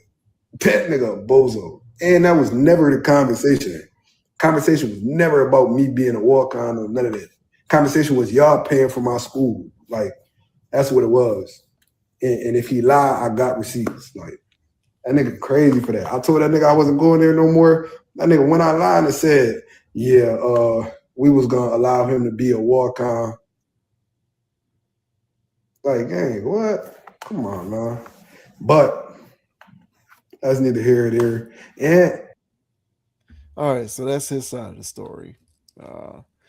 So what do you make of this? He said hearsay going on between these two gentlemen. Yeah, I really thought this was just from the beginning. I thought this was outrageous. I'm a Fran Brown supporter from afar. I kind of like his nature, how he goes about it. I think it's completely unhinged. I think he is bringing an energy into college football that has never existed, at least at the head coaching level.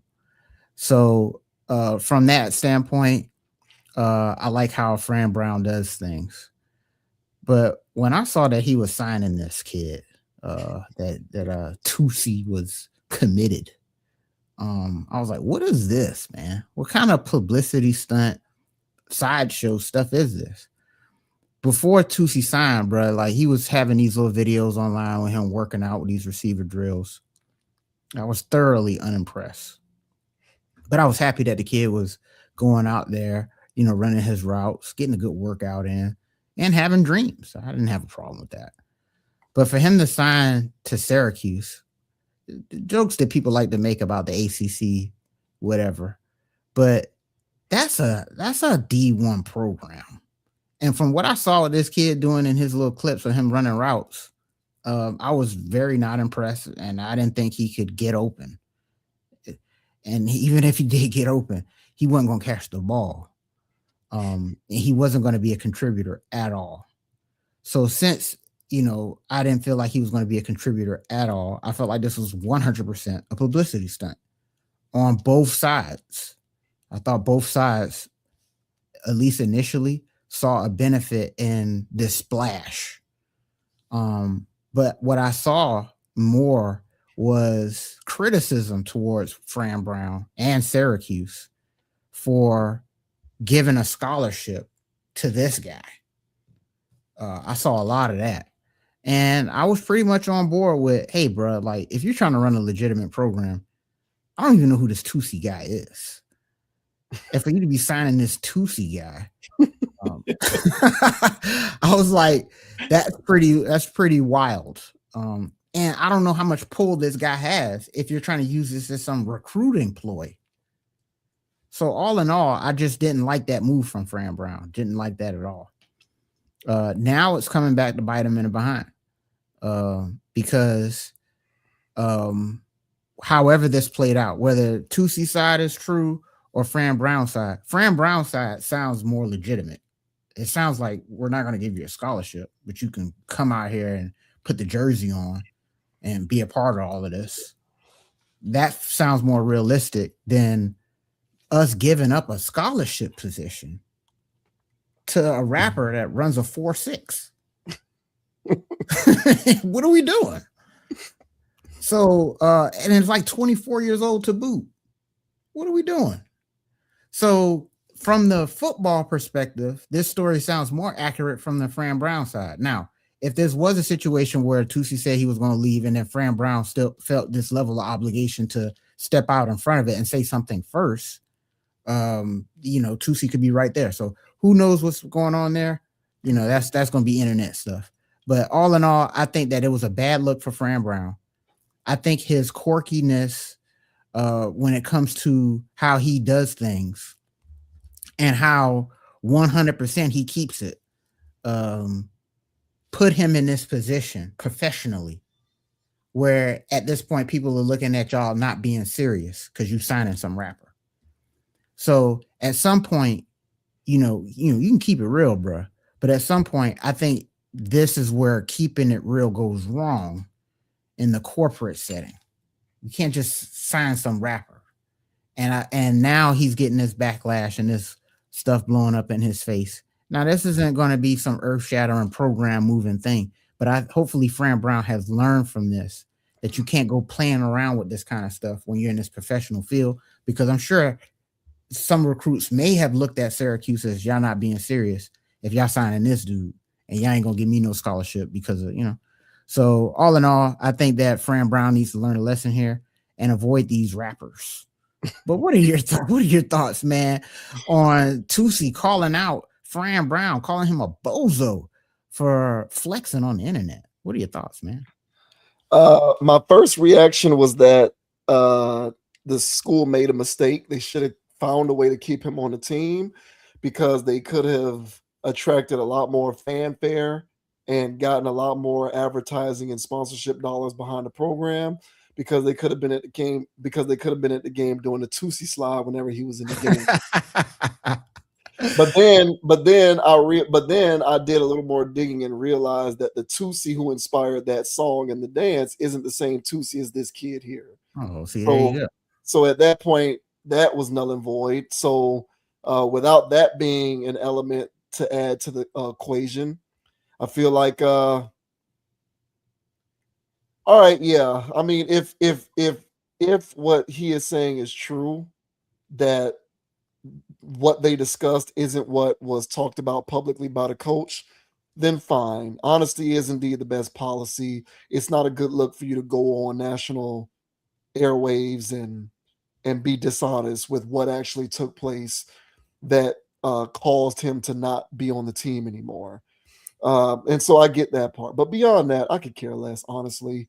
I'm a believer in preserving sanctity. You know that about me. I believe very much so in preserving sanctity. I believe in preserving sanctity in art. I believe in preserving sanctity in sports. Part of my belief in preserving sanctity in sports is not putting people on the team who can't play because they're popular or they're rappers or they have notoriety. If this guy can't play or if he's not good, I don't care what the circumstances were, he shouldn't be playing, because the sanctity of the preservation of the sanctity of college football at the D1 level, I don't give a damn whether it's Syracuse or Notre Dame. I don't care where it is. If it's at the D1 level, you've got to be good enough to play.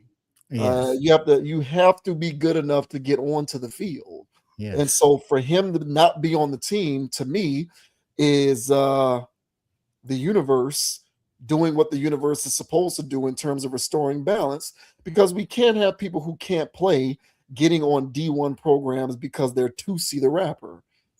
I just don't give a damn. So where I will come to his defense is, if what he is saying is correct, his name does need to be clear from that standpoint.